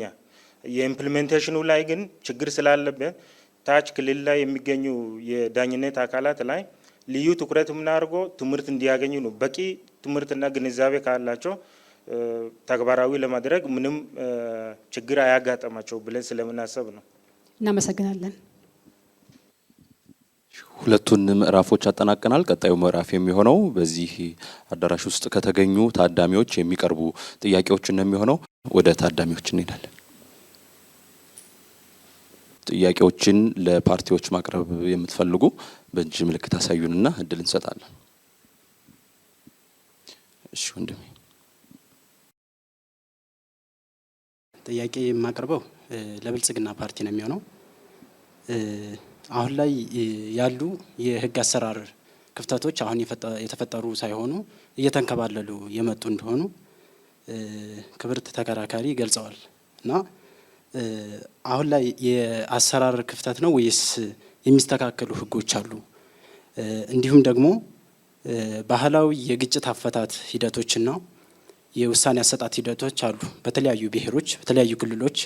ለምሳሌ በኦሮሚያ የገዳ ስርዓት አለ፣ በሲዳማ፣ በወላይታ እንዲሁም በአማራ የተለያዩ ቦታዎች ብዙ ብሔር ብሔረሰቦች ስላሉን ይህንን የምናውቀው ነው ብዬ አስባለሁ እና ይህ የባህላዊ ግጭት አፈታት ሂደቶችን ምን ያህል እየተጠቀማችሁባቸው ነው? ከተጠቀማችሁባቸውስ ውጤታቸው እንዴት ነው? መፍትሄ እየሰጡ ነው ወይስ አይደለም የሚል ነው። አመሰግናለሁ። እናመሰግናለን። ወደ ምላሽ እንሄዳለን። እሺ፣ አመሰግናለሁ። በጣም ጥሩ ጥያቄዎች ናቸው። የመጀመሪያው የህግ የበላይነትን ለማስፋትና ለማጽናት ስናስብ አሁንም የህግ ክፍተቶች አሉ ወይስ አደረጃጀት ብቻ ነው የሚለውን በተመለከተ ባለፉት 8 ዓመታት መሰረታዊ የሚባሉ የህግ የበላይነት ላይ ትልቅ ክፍተት ያላቸው ህጎችን በጣም ሰፊ ማሻሻያዎች ተደርገዋል። በተለይ ከለውጡ በፊት የህግ የበላይነትን የሚፈታተኑ ህገ መንግስታዊነታቸው በጣም ጥያቄ የሚነሳባቸውን ህጎች ላይ ሰፊ ማሻሻያዎች አድርገናል። ስለዚህ ጥሩ መሰረት ተጥሏል ብለን እናምናለን። ያም ሆኖ ግን በቀጣይም የህግ የበላይነትን የዲሞክራሲ ስርዓት ግንባታን ስናስብ ህጎች ላይ ያሉ ክፍተቶችን በቋሚነት እያየን እየፈተሽን እናስተካክላለን።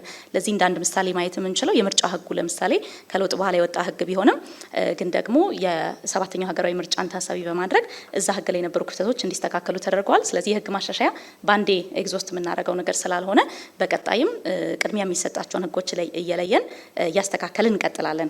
ባህላዊ ግጭት አፈታት ስርዓቶችን በተመለከተ በትክክል እንደተነሳው በሀገራችን ለብዙ ዘመናት የዳበሩ የባህላዊ ግጭት አፈታት ስርዓቶች ቢኖሩም እስከ ቅርብ ጊዜ ድረስ ግን የህጋዊ እውቅና ባለመሰጠቱ ምክንያት የህግ የበላይነትን ለማረጋገጥ ያላቸው ሚና በጣም ውስን ሆኖ ቆይቷል። ባለፉት ዓመታት ከተደረጉት ለውጦች አንዱ መሰረታዊ ነገር በክልሎች በየአካባቢው ያለውን ቤኒሻንጉል ጉሙዝ ክልልን ጨምሮ በየአካባቢው ያሉ የባህላዊ ግጭት አፈታት ስርዓቶችን የህግ እውቅና መስጠት ተችሏል። ይህንንም ተከትሎ ዜጎች እርስ በርስ ባላቸው ግንኙነት በሚያጋጥሟቸው ግጭቶች በውጤታማነት ህግን እንዲያገኙ ለህግ ተደራሽነት በጣም ትልቅ ፋይዳ አላቸው። እስካሁን ድረስ 8 ክልሎች፣ 1 ከተማ አስተዳደር ይሄን ተግብረዋል።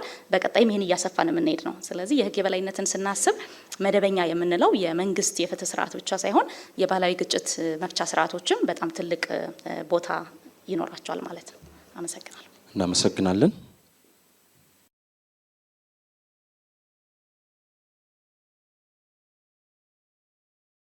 ጥያቄ የሚሆነው ለብልጽግና ፓርቲ ይሆናል። አሁን ምርጫ እናደርጋለን ሲባል ወይም ደግሞ ህዝቡ ይመርጣል ሲባል ህዝቡ አዌርነስ ላይ ቀድሞ ሳይሰራ ህዝቡ ለመምረጥ ምን እንዳደረበት አይደለም አዌርነስ እያልኩ ያለሁት ፖለቲካል አዌርነስ ጀነራሊ ሳይሰጠው ህዝቡ ላይ ይምረጥ ተብሎ ሲሰራ ይሄንን ነገር አቢዩዝ ማድረግ አይሆንም ወይ ነው ጥያቄ። አመሰግናለሁ። የምርጫ ስርዓትን በተመለከተ የምርጫ ስርዓቱ ውስንነት አለ ወይ የሚለው አከራካሪ ነው። አሁን ያለን በአብላጫ ድምጽ የሚሰጥበት የምርጫ ስርዓት ነው። ይሄ በህገ መንግስቱም የተቀመጠ ስርዓት ነው። ባለፉት ዓመታት ደግሞ የምርጫ ህጉን ማሻሻያና ለውጥ ሲደረግ የምርጫ ህጉ ላይ ቀደም ብሎ የነበሩ ውስንነቶችን ለማረም ሰፊ ርቀት ተሄዷል። ይህን ስንል የምርጫ ሂደት ለዲሞክራሲ ስርዓት ግንባታ በጣም መሰረታዊ ስለሆነ የህዝብ ይሁንታ ያለው መንግስት ለመመስረት የሚያስችል የተቋማቱም ጥንካሬ ላይ እንዲሁም ሂደቱም ላይ የተወሰነ ስለሆነ ተቋሙንም ለማጠናከር የምርጫ ቦርድን እንዲሁም ደግሞ የምርጫ ሂደቱ ከመጀመሪያው እስከ መጨረሻው ድረስ ነፃና ገለልተኛ ሆኖ መተግበር እንዲችል የሚያስችሉ የህግ ማሻሻያዎች አድርገናል። ስለዚህ በእኛ እይታ አሁን ባለው ሁኔታ የምርጫ ህጋችን ላይ በጣም ጉልህ የሚባል ክፍተት አለ ብለን አናስብም። ቅድም እንዳነሳው ተገቢ ማሻሻያዎች ማድረጋችን እንደተጠበቀ ሆኖ ማለት ነው። የህዝቡ የፖለቲካ መነሳሳትና እውቀት ውሱን ነው የሚለውን በተመለከተ ይህንን የፖለቲካል አዌርነስን ለማሳደግ ካሉ ቁልፍ መሳሪያዎች መካከል አንዱ ምርጫን ማከናወን ነው። ይህንን ማረም የሚቻለው ምርጫን በማስቀረት ሳይሆን በምርጫ ሂደት ውስጥ የዛሬውን መድረክ አይነት ለህዝቡ ሬሌቫንት የሆኑ ጉዳዮች ላይ የተለያዩ የፖለቲካ ቡድኖች ያላቸውን ሀሳብ በማቅረብ ነው። ስለዚህ ምርጫ ማድረግ በራሱ ነው የህዝቡን የፖለቲካ ንቃት ሊያሳድግ የሚችለው። በዚህ ላይ ባለፈውም በ6ኛው ሀገራዊ ምርጫ አሁንም ለ7ኛው ሀገራዊ ምርጫ በሚደረገው ዝግጅት እነዚህ ውይይቶች በጣም በሰፊው መደረጋቸው በራሱ ለህዝቡ የፖለቲካ እውቀት ትልቅ አስተዋጽኦና ፋይዳ አለው ብለን እናምናለን። ስለዚህ በዚህ ሂደት መታለፉና የተለያዩ የፖለቲካ ድምጾች መሰማታቸው በራሱ የህዝቡን የፖለቲካ እውቀት እያሳደገ የሚሄድ ነው። አመሰግናለሁ። እሺ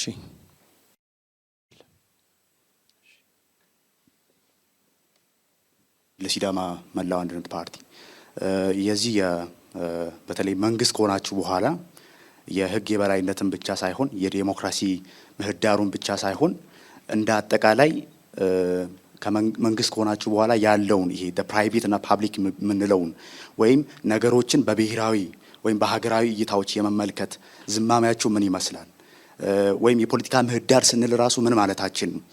የፖለቲካ እንቅስቃሴ ስንል ወይም የመልካም አስተዳደር ጥያቄ ስንል ከክልላችን ካለው ህዝብ አንጻር ነው የምንመለከተው ወይንስ እንደ ሀገር ያሉ የተለያዩ 12 ክልሎች አሉ፣ 2 ከተማ መስተዳድሮች አሉ። እነዛን ያማከለ ምን አይነት ናሽናል ፖሊሲ ምን አይነት ናሽናል የፓርቲ ማኒፌስቶ አላችሁ የሚለውን አመሰግናለሁ። ፓርቲያችን የመላው ሲዳማ ህዝብ ዴሞክራሲያዊ አንድነት ፓርቲ በማህበራዊ ዴሞክራሲ ወይ በሶሻል ዴሞክራሲ የሚያምን ነው። ፓርቲያችን አላማ አለው፣ ራዕይ አለው፣ ተልዕኮ አለው። ባለን ራዕይና አላማ ፓርቲያችን በክልል ደረጃ ተወስኖ የሚቆይ ፓርቲ አይደለም። ራዕያችን እኛ በዲሞክራሲያዊ አንድነት እናምናለን።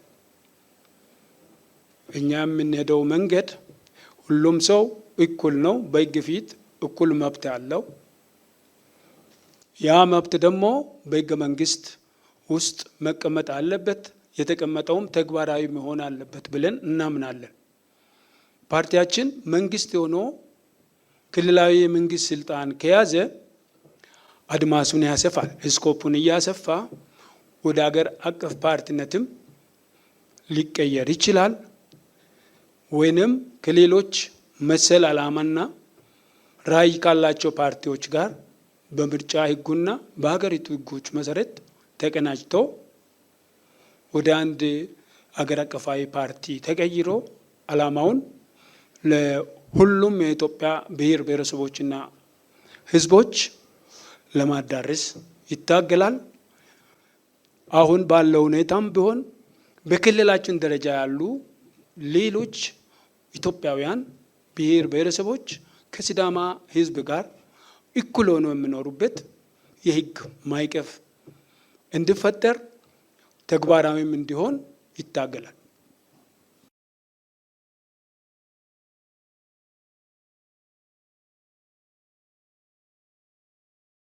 እኔ ጥያቄ መጠየቅ የምፈልገው በበልጥ ብልጽግና ነው፣ ሌሎችም ደግሞ ይመለከታቸዋል።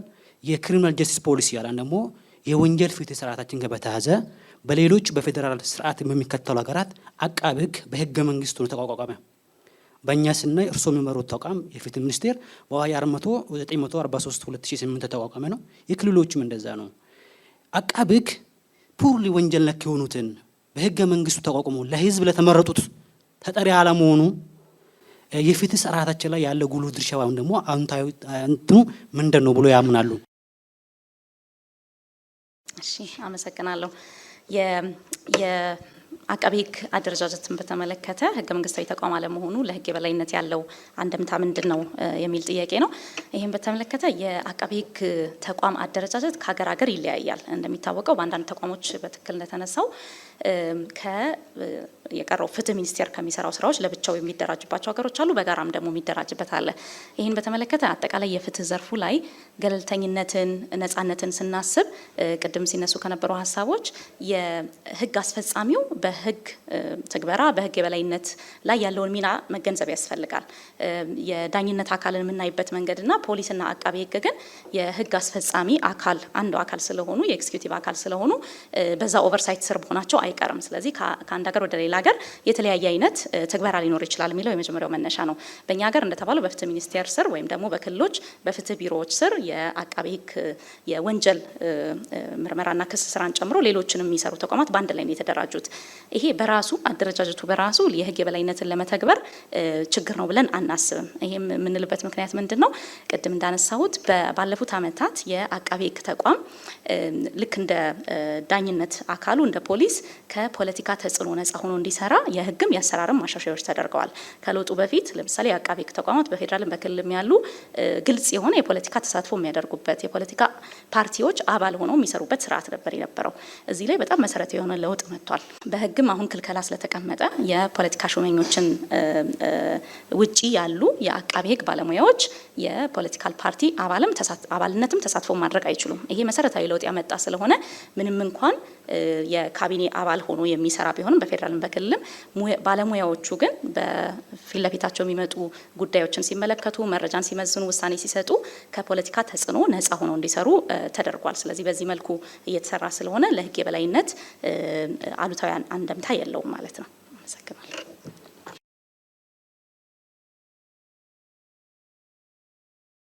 እኔ የማቀርበው ለመላው የወላይታ ህዝብ ፓርቲ ነው።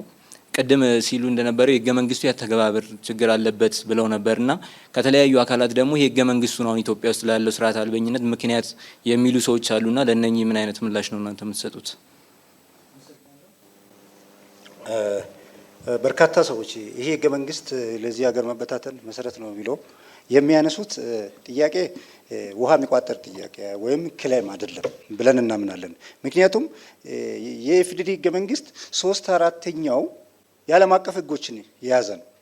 የፖለቲካ ሳይንስ ተማሪ ናችሁ፣ የህግ ተማሪ ናችሁ፣ ህገ መንግስቱን አንብቡ በደንብ።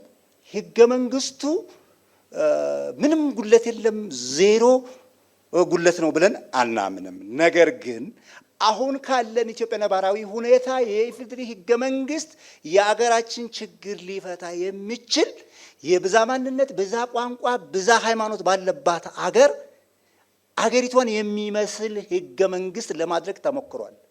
እኛ እያልን ያለነው ይሄ ህገ መንግስት መሬት ላይ አልወረደም። እኛ መንግስት ሆነን ስንመጣ ይሄንን ህገ መንግስት መሬት ላይ አውርደን አስፈጻሚዎችን ለስራቸው እዛው ሁኑ፣ የህግ ተርጓሚዎችን ለስራቸው እዚህ ሁኑ ተርጉሙ ብለን ነፃነት ሰጥተን ህገ መንግስታችን ለሀገራችን ብሔር ብሔረሰቦችና ህዝቦች ምቹ እንደሆነ እናረጋግጣለን። ይሄ ህገ መንግስት ተቀዶ መጣል አለበት። ለዚህ ሀገር መበታተን ውሸት ነው። ምክንያቱም የሚፈልጉትን ብቻቸውን የሚገዙትን ስርዓት ለመገንባት ስለሚፈልጉ ነው የሚሉት። ህገ መንግስት ክፍተት ካለበት ህገ መንግስት አንቀጽ 105 104 ቁጭ አርጓል። እኔን እናንተ ደረሳችሁበት ደረጃ ላይ መሻሻል በሚፈልግበት ቦታ ልታሻሽሉኝ ትችላላችሁ ነው የሚለው። አስፈጻሚው ነው። ሰዓቶትን ጨርሷል። እናመሰግናለን።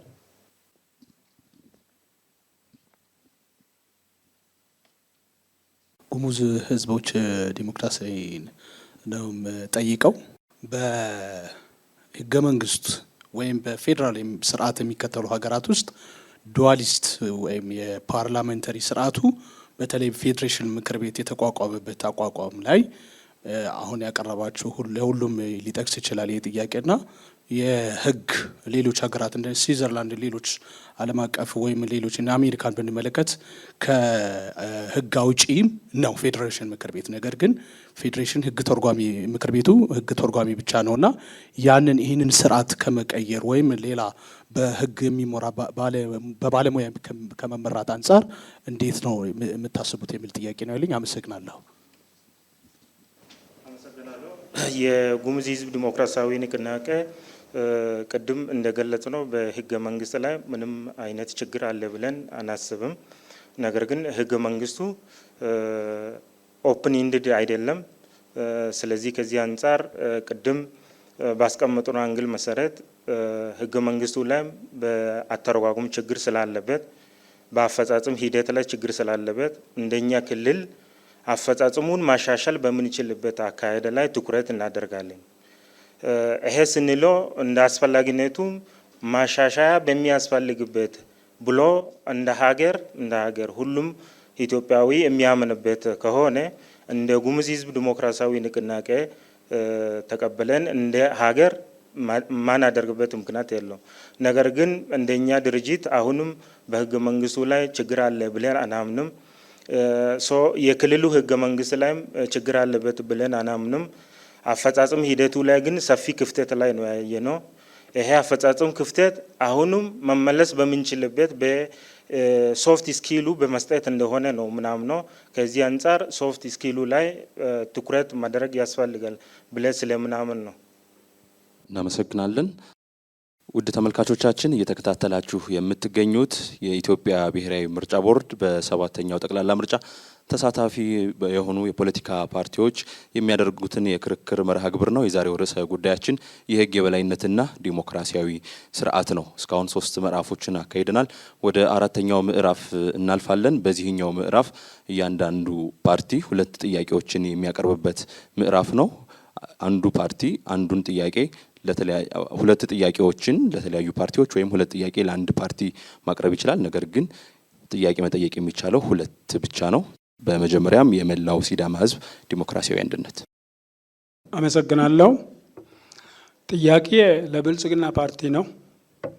በኢፌዴሪ ህገ መንግስት አንቀጽ 8 ላይ የኢትዮጵያ ብሔር ብሔረሰቦችና ህዝቦች የአገሪቱ የስልጣን ባለቤቶች እንደሆኑ ተደንግጓል። የስልጣን ባለቤትነቱን የሚረጋገጠውም በየጊዜው ወቅቱን ጠብቆ በሚመጣ ምርጫ አማካኝነት ተወካዮችን መርጠው ሲወክሉ እንደሆነ ተደንግጓል። በዚህ ሁኔታ የሀገሪቱ የበላይ ህገ መንግስቱ ነው። ህገ መንግስቱ አንቀጽ 9 ላይ በዚህ ህገ መንግስት ከተደነገገው ውጪ ስልጣን መያዝ እንደማይቻል ክልክል እንደሆነ ተደንግጓል እና ስለ አካባቢ ምርጫ ነው በዚህ አጋጣሚ ለማንሳት የፈለኩት። የቀበሌ የወረዳና የዞን ምክር ቤቶች ምርጫ 2005 ዓመተ ምህረት ከተካሄደ ወዲህ ተደርጎ አያውቅም። ግልጽ ባልሆነ ምክንያት ህዝቡ እየተገዛ ያለው ባልመረጣቸው በማይገመግማቸው እምነት ባጣ ጊዜም ከቦታቸው አንስቶ በሌላ በማይተካቸው አካላት ነው እና እንደ ገዢ ፓርቲም ይህ አሰራር የህዝቦችን የራስ መብት በራስ የመወሰንና የህግ የበላይነትን በመመለከት የመብት ጥሰት አያስከትልም ወይ የሚለውን ነው። አመሰግናለሁ። ሁለተኛው ጥያቄ ለጉሙዝ ህዝቦች ፓርቲ ነው። አብዮታዊ ዲሞክራሲ ብላችኋል። ከኢህአዴግ ዘመኑ አብዮታዊ ዲሞክራሲ የእናንተ ርዕዮተ ዓለም በምን ይለያል? አመሰግናለሁ። ጨርሻለሁ።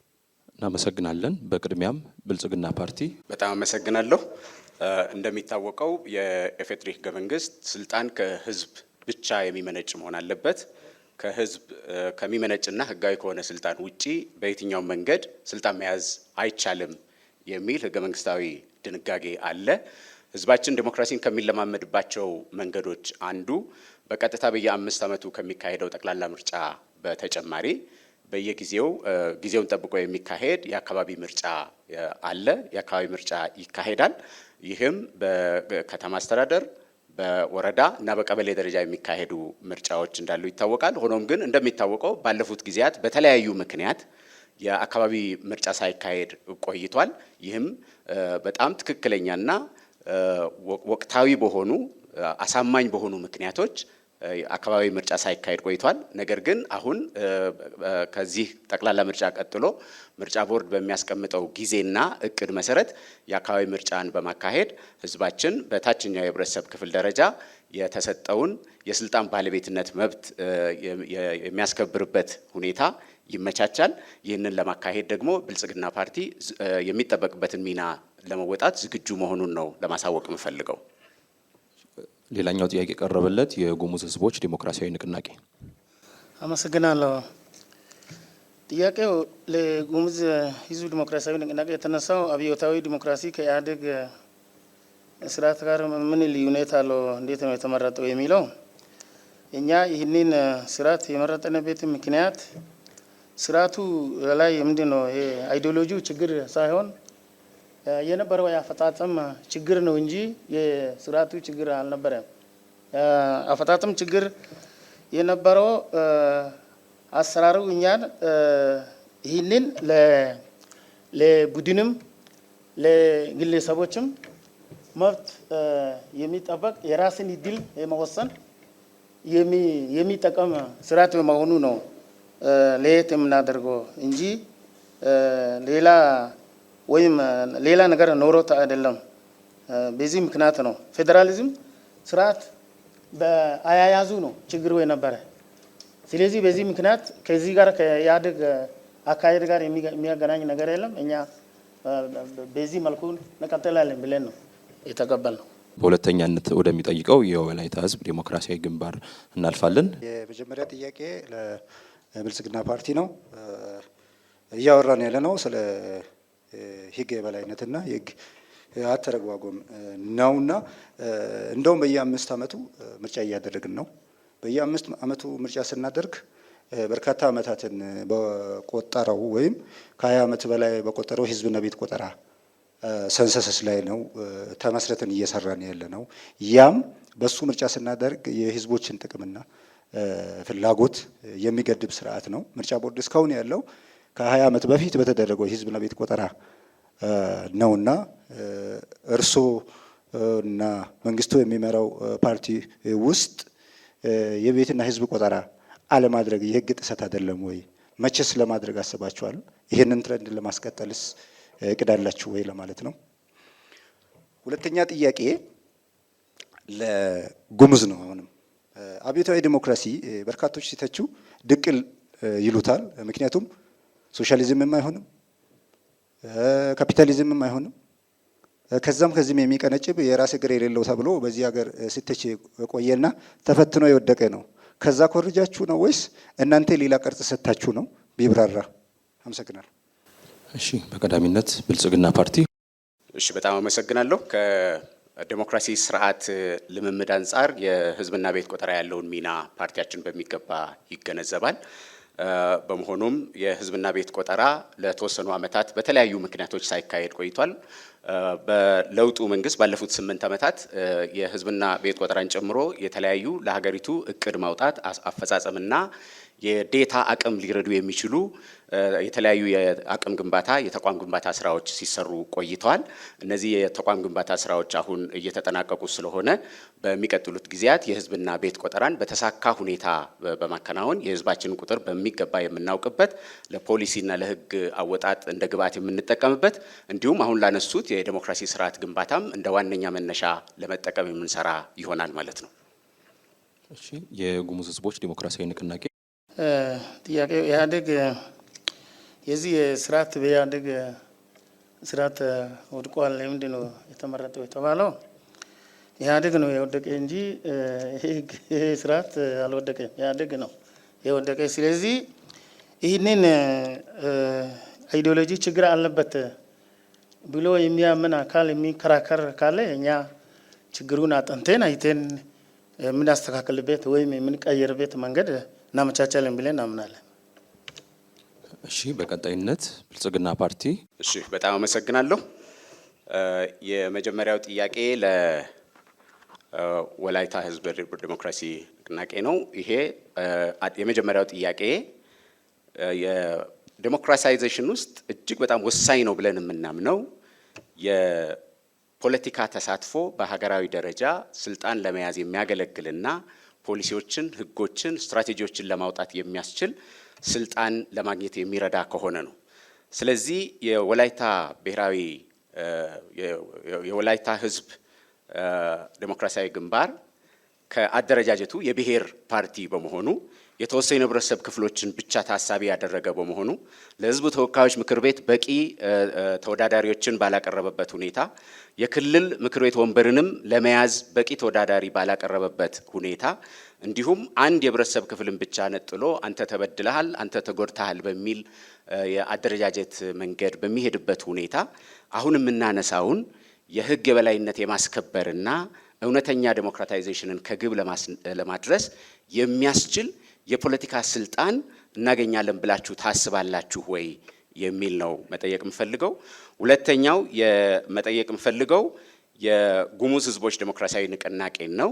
የጉሙዝ ህዝቦች ዴሞክራሲያዊ ንቅናቄ በኢትዮጵያ የህግ የበላይነት እንዲሰፍን፣ ዴሞክራሲ እንዲጸና፣ በትጥቅ ትግል፣ በጎዳና ላይ ነውጥ እንዲሁም ህጋዊ ባልሆኑ መንገዶች ስልጣንን ለመያዝ የሚንቀሳቀሱ የታጠቁ ኃይሎችን ስታወግዙ፣ ስትቃወሙ ይሄ ትክክል አይደለም፣ ስልጣን በህግና ከህዝብ ብቻ መመንጨት አለበት የሚለውን አቋም ስታራምዱ እና ስትቃወሙ በአቋም ስትጸኑ አይታይምና ይህ ከምን ይመነጫል የሚለውን በደንብ ብታብራሩ የሚል ነው። አመሰግናለሁ። እሺ፣ አመሰግናለሁ። የወላይታ ህዝብ ዴሞክራሲያዊ ግንባር አመሰግናለሁ። እኛ የክልላዊ ፓርቲ ነን። ክልላዊ ፓርቲ የሆንበት በኢትዮጵያ ህገ መንግስት ውስጥ የፌዴራል መንግስት ስልጣን የሚያገኘው ከክልሎች ነው። ይሁንታው የክልሎች በጎ ፈቃድ ነው ፌዴራል መንግስትን የሚያቆመው። ፌዴራል መንግስት የክልሎች ድምር ውጤት ነው። እኛ በክልላችን መንግስት ሆነን ከሌላው ክልል መንግስት ከሆነው አካል ጋር በጋራ የጋራ መንግስት መስረትን የፌዴራል መንግስት ማቋቋም የሚከለክል ህገ መንግስታዊ ስርዓት የለንም። ነገር ግን ሁሉም ፓርቲ የራሱ መነሻ አለው። እኛ ስንመረጥ ግን ክልላዊ ፓርቲ ነን። በቂ እጩዎችን አቅርበናል። በቂ እጩዎችን ለክልል ምክር ቤት አቅርበናል። መንግስት ስንሆን ከሌላ ክልል እጩዎች አቅርቦ ካሸነፈው ብልጽግናን ጨምሮ ካሸነፉ በአይዲዮሎጂ አብረን መንግስት መመስረት ስለሚቻል ችግር አይግባው ትላለሁ። እናመሰግናለን። በቀጣይነት የጉሙዝ ህዝቦች ዲሞክራሲያዊ ንቅናቄ። አመሰግናለሁ።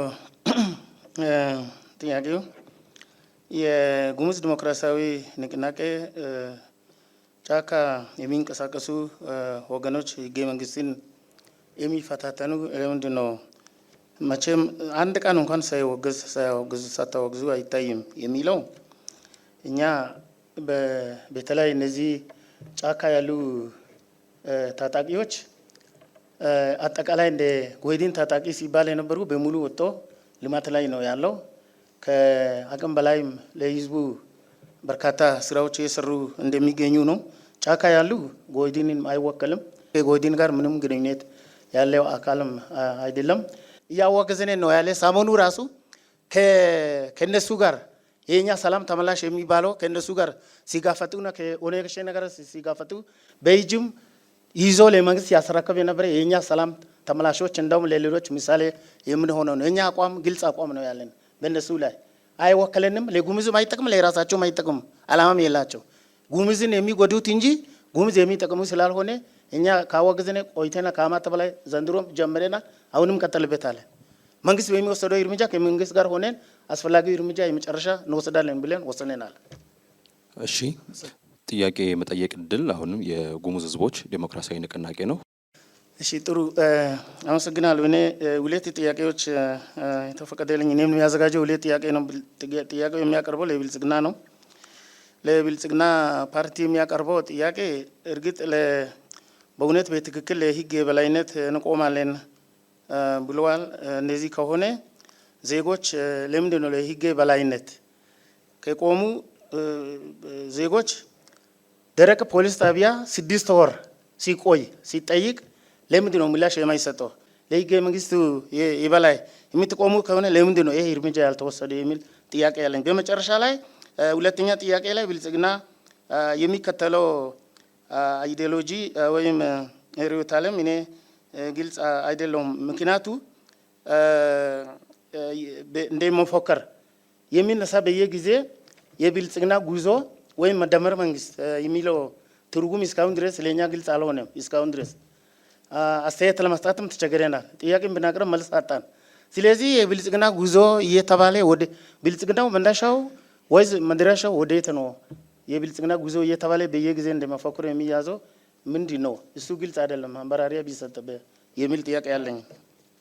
እናመሰግናለን። ብልጽግና ፓርቲ። እናመሰግናለን። የመጀመሪያውን በተመለከተ ክብርት እህቴ ሀና ቅድም በሚገባ ያቀረበችው ጉዳይ ነው።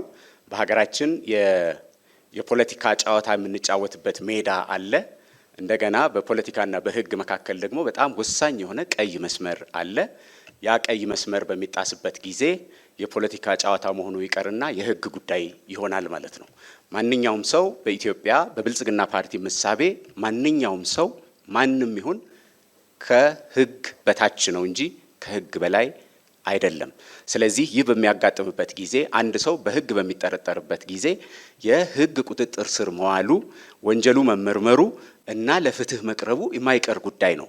በዚህ ሂደት ውስጥ ዜጎች ህገ መንግስቱ ላይ በተቀመጠውና የፍትህ ስርዓት በሚያስቀምጠው ህግ መሰረት ለፍርድ ቤት መቅረብ፣ መመርመር እና ወንጀል ካለባቸው የመጠየቅ ከወንጀል ነፃ ከሆኑ ደግሞ ነፃ የመውጣት መብት አላቸው።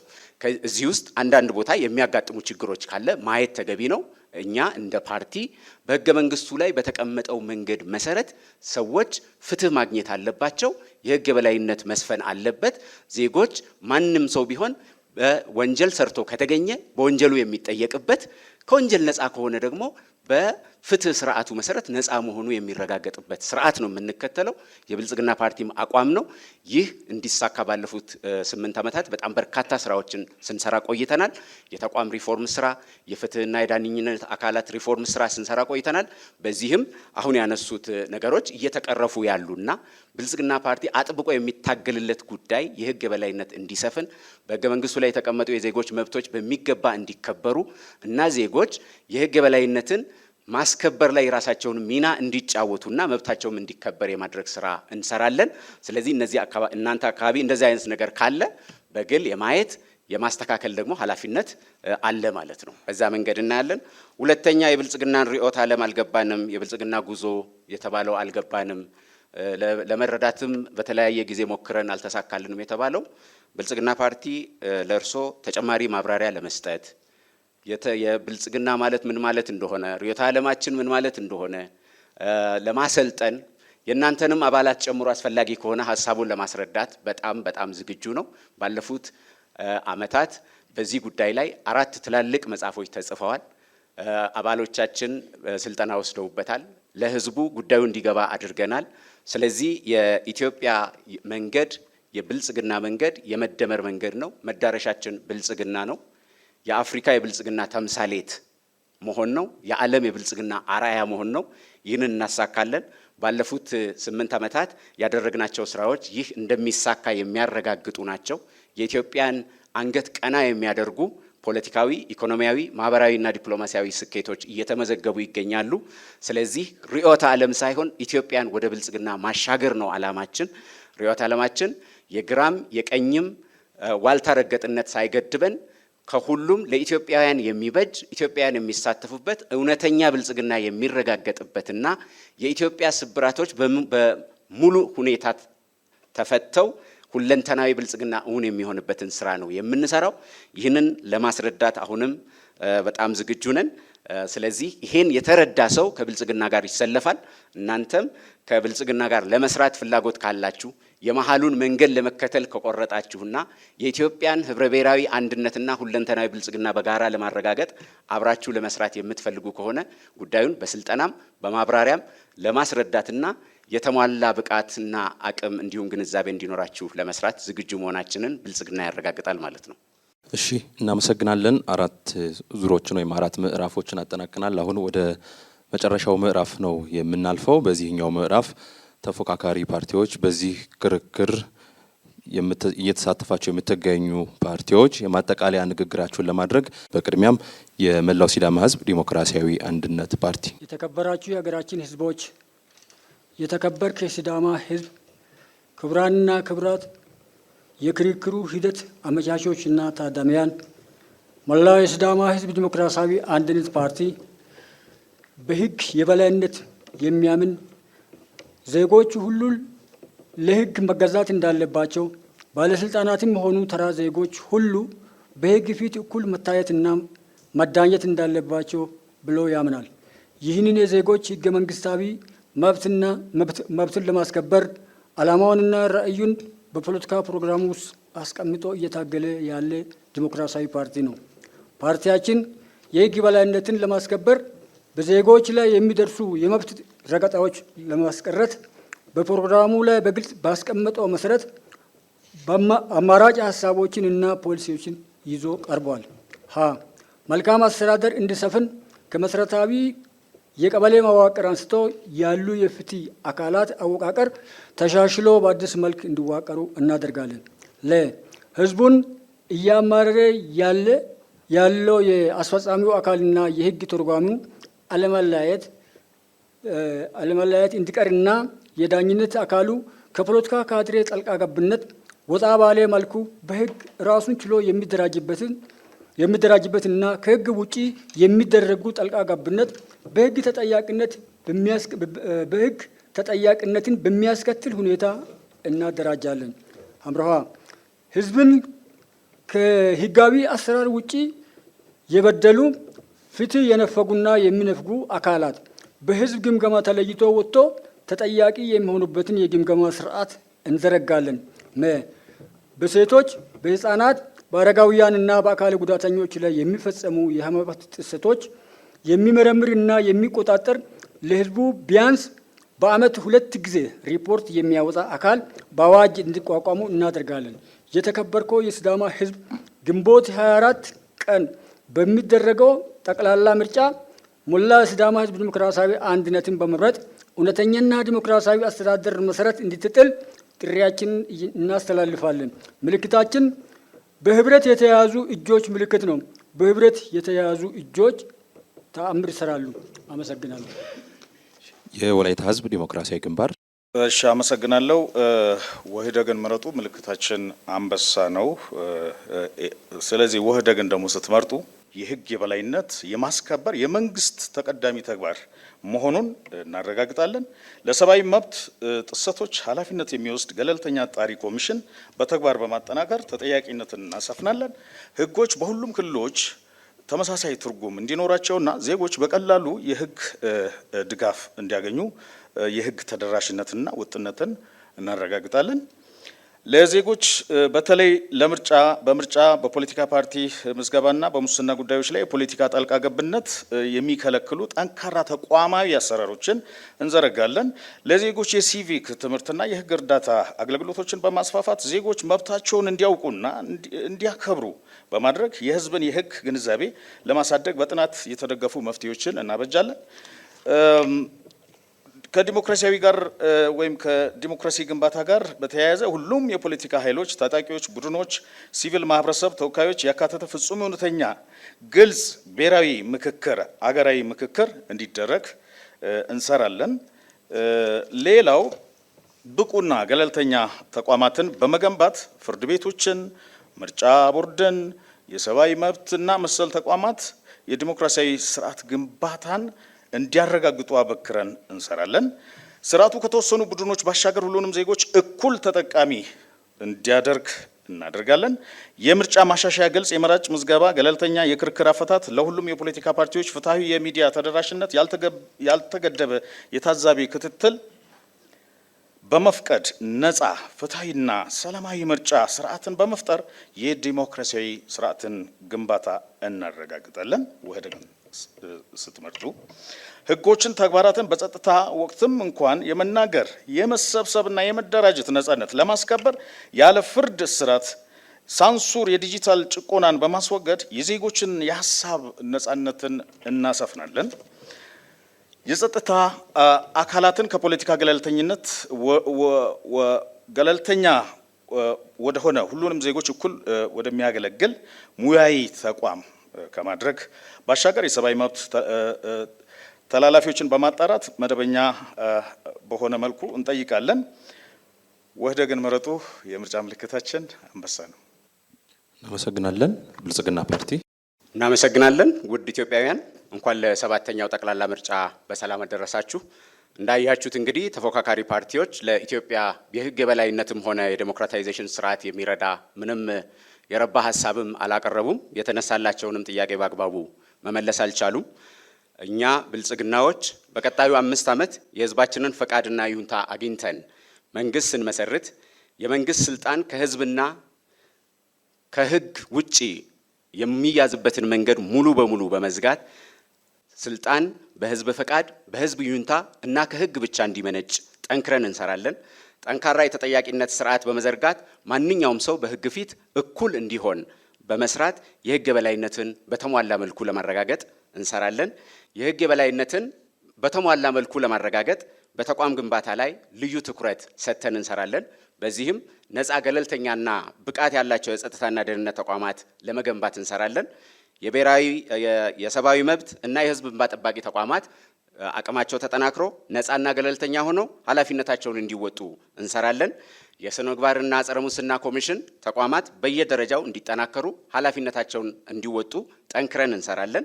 በየደረጃ ያሉ ፍርድ ቤቶችም ነፃ ገለልተኛና ብቃት ያላቸው ሆነው የፍትህና የህግ ስርዓቱን እንዲያስከብሩና የህግ የበላይነትን እንዲያረጋግጡ ጠንክረን እንሰራለን።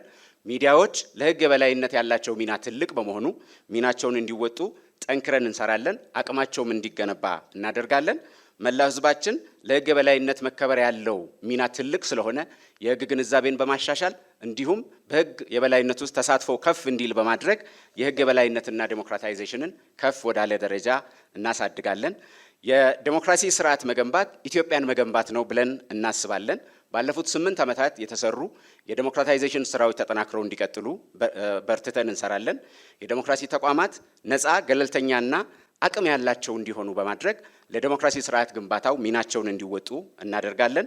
የፖለቲካ ብዝሃነትን በማረጋገጥ ሁሉም የፖለቲካ ተዋናዮች ለኢትዮጵያ የዴሞክራሲ ስርዓት ግንባታ ሚናቸውን እንዲጫወቱ ጠንክረን እንሰራለን። በተለይ የሲቪል ማህበረሰብ ድርጅቶችም ተጠናክረው ሚናቸውን እንዲጫወቱ እናደርጋለን። በተጀመረው አካታች ሀገራዊ ምክክርም የኢትዮጵያን የህግ የበላይነትና የዴሞክራታይዜሽን ስራ እናጠናክራለን። በህዝቡ ውስጥ የዴሞክራሲ እሴቶች እንዲዳብሩ ስልጡን የዴሞክራሲ ባህል እንዲኖርና ዴሞክራሲ በማህበረሰቡ ውስጥ የጸና እንዲሆንም ጠንክረን እንሰራለን። በኢትዮጵያ የህግ የበላይነት እንዲሰፍን የዴሞክራሲ ስርዓት እንዲጠናከር ብልጽግናን ይምረጡ። ምልክታችን የስንዴ ነዶ ነው። የስንዴ ነዶ የመደመር የትብብርና የአንድነት ምልክት ነው። የስንዴ ነዶን ይምረጡ፣ ብልጽግናን ይምረጡ። አመሰግናለሁ። የጉሙዝ ህዝቦች ዲሞክራሲያዊ ንቅናቄ። አመሰግናለሁ። የተከበራችሁ የቤኒሻንጉል ጉሙዝ ህዝቦችና የሀገራችን ህዝቦች፣ ጉሙዝ ህዝብ ዲሞክራሲያዊ ንቅናቄ በዚህ በሚደረገው ውድድር የሚያሸንፍ ከሆነ አንደኛ ለሴቶች ወደ አመራር ለማብቃት ትኩረት እንሰጣለን። ለአካል ጉዳተኛ ቅድሚያ እንሰጣለን። ወጣቶች ላይ ቅድሚያ እንሰጣለን። ሰላም፣ ዘላቂ ሰላም ለማምጣት እንሰራለን። ሽብታ ዜሮ እናደርጋለን ብለን እናምናለን። የህግ የበላይነት እንዲሰፈን ልዩ ትኩረት አድርገን እንሰራለን። ነፃ ገለልተኛ የሆነ የዳኝነት ስርዓት እንገነባለን። ፊታዊ የሀብት ክፍፍል እናደርጋለን። ሌላ ሙስና በደንብ እናስወግዳለን። በተቻለ መጠን እንቀንሳለን። ሰብአዊና ዲሞክራሲያዊ መብቶች እንዲከበር እናደርጋለን።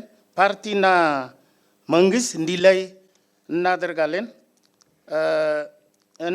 ዜጎች ወጥቶ በሰላም እንዲገባ በሰላም እንዲሄድ እናደርጋለን። በክልሉ ለሚኖረው ብሔረሰብ ጉሙዝ ብቻ ሳይሆን ባርታም ብቻም ሳይሆን ጨናሻ ብቻ ሳይሆን ማው ሳይሆን ሁሉ እዛ ያሉ ብሔረሰብ በእኩል ለማገላገል ቃል የምንገባበት ምርጫ ነው የሚሆነው።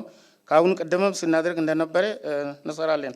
መጨረሻ ላይ ከመጨረሻ ላይ በተደረገው ማጠቃለያ ተፎካካሪ ፓርቲዎች የረባ መልስ አልሰጡም፣ የረባ ነገር ማላቀርቡ የሚለው ትክክል አይደለም። መልስ በሚገባ ሰጠናል። የቀረበው ጥያቄ መለሰናል። አመሰግናለሁ። ምልክታችን ማሽላ ነው። ማሽላ የመረጥንበት ምክንያት ማሽላ ለማብላት ብቻም ሳይሆን ለሰላም፣ ለይርቅ በእኛ አካባቢ ሰው ሲጣላ ይሄ ነው የሚላከው። ይሄ ካየ ሰው መሳሪያ አያነሳም። ለዚህ ነው ማሽላ ምረጡ፣ ጎህድን ምረጡ እንላለን። ለመላው አገራችን ክልላችን ህዝብ፣ ለከማሺ ህዝቦች፣ ለመተከል፣ ለአሶሳ ይህንን መልእክት እናስተላልፋለን። አመሰግናለሁ። እናመሰግናለን። የኢትዮጵያ ብሔራዊ ምርጫ ቦርድ የህግ የበላይነትና ዲሞክራሲያዊ ስርዓት ላይ 4 ፓርቲዎችን ያሳተፈ የመላው ሲዳማ ህዝብ ዲሞክራሲያዊ አንድነት፣ የወላይታ ህዝብ ዲሞክራሲያዊ ግንባር፣ ብልጽግና ፓርቲ እንዲሁም የጉሙዝ ህዝቦች ዲሞክራሲያዊ ንቅናቄ የተሳተፉበት የክርክር መርሃ ግብር አካሂዷል። እሱም ተጠናቋል።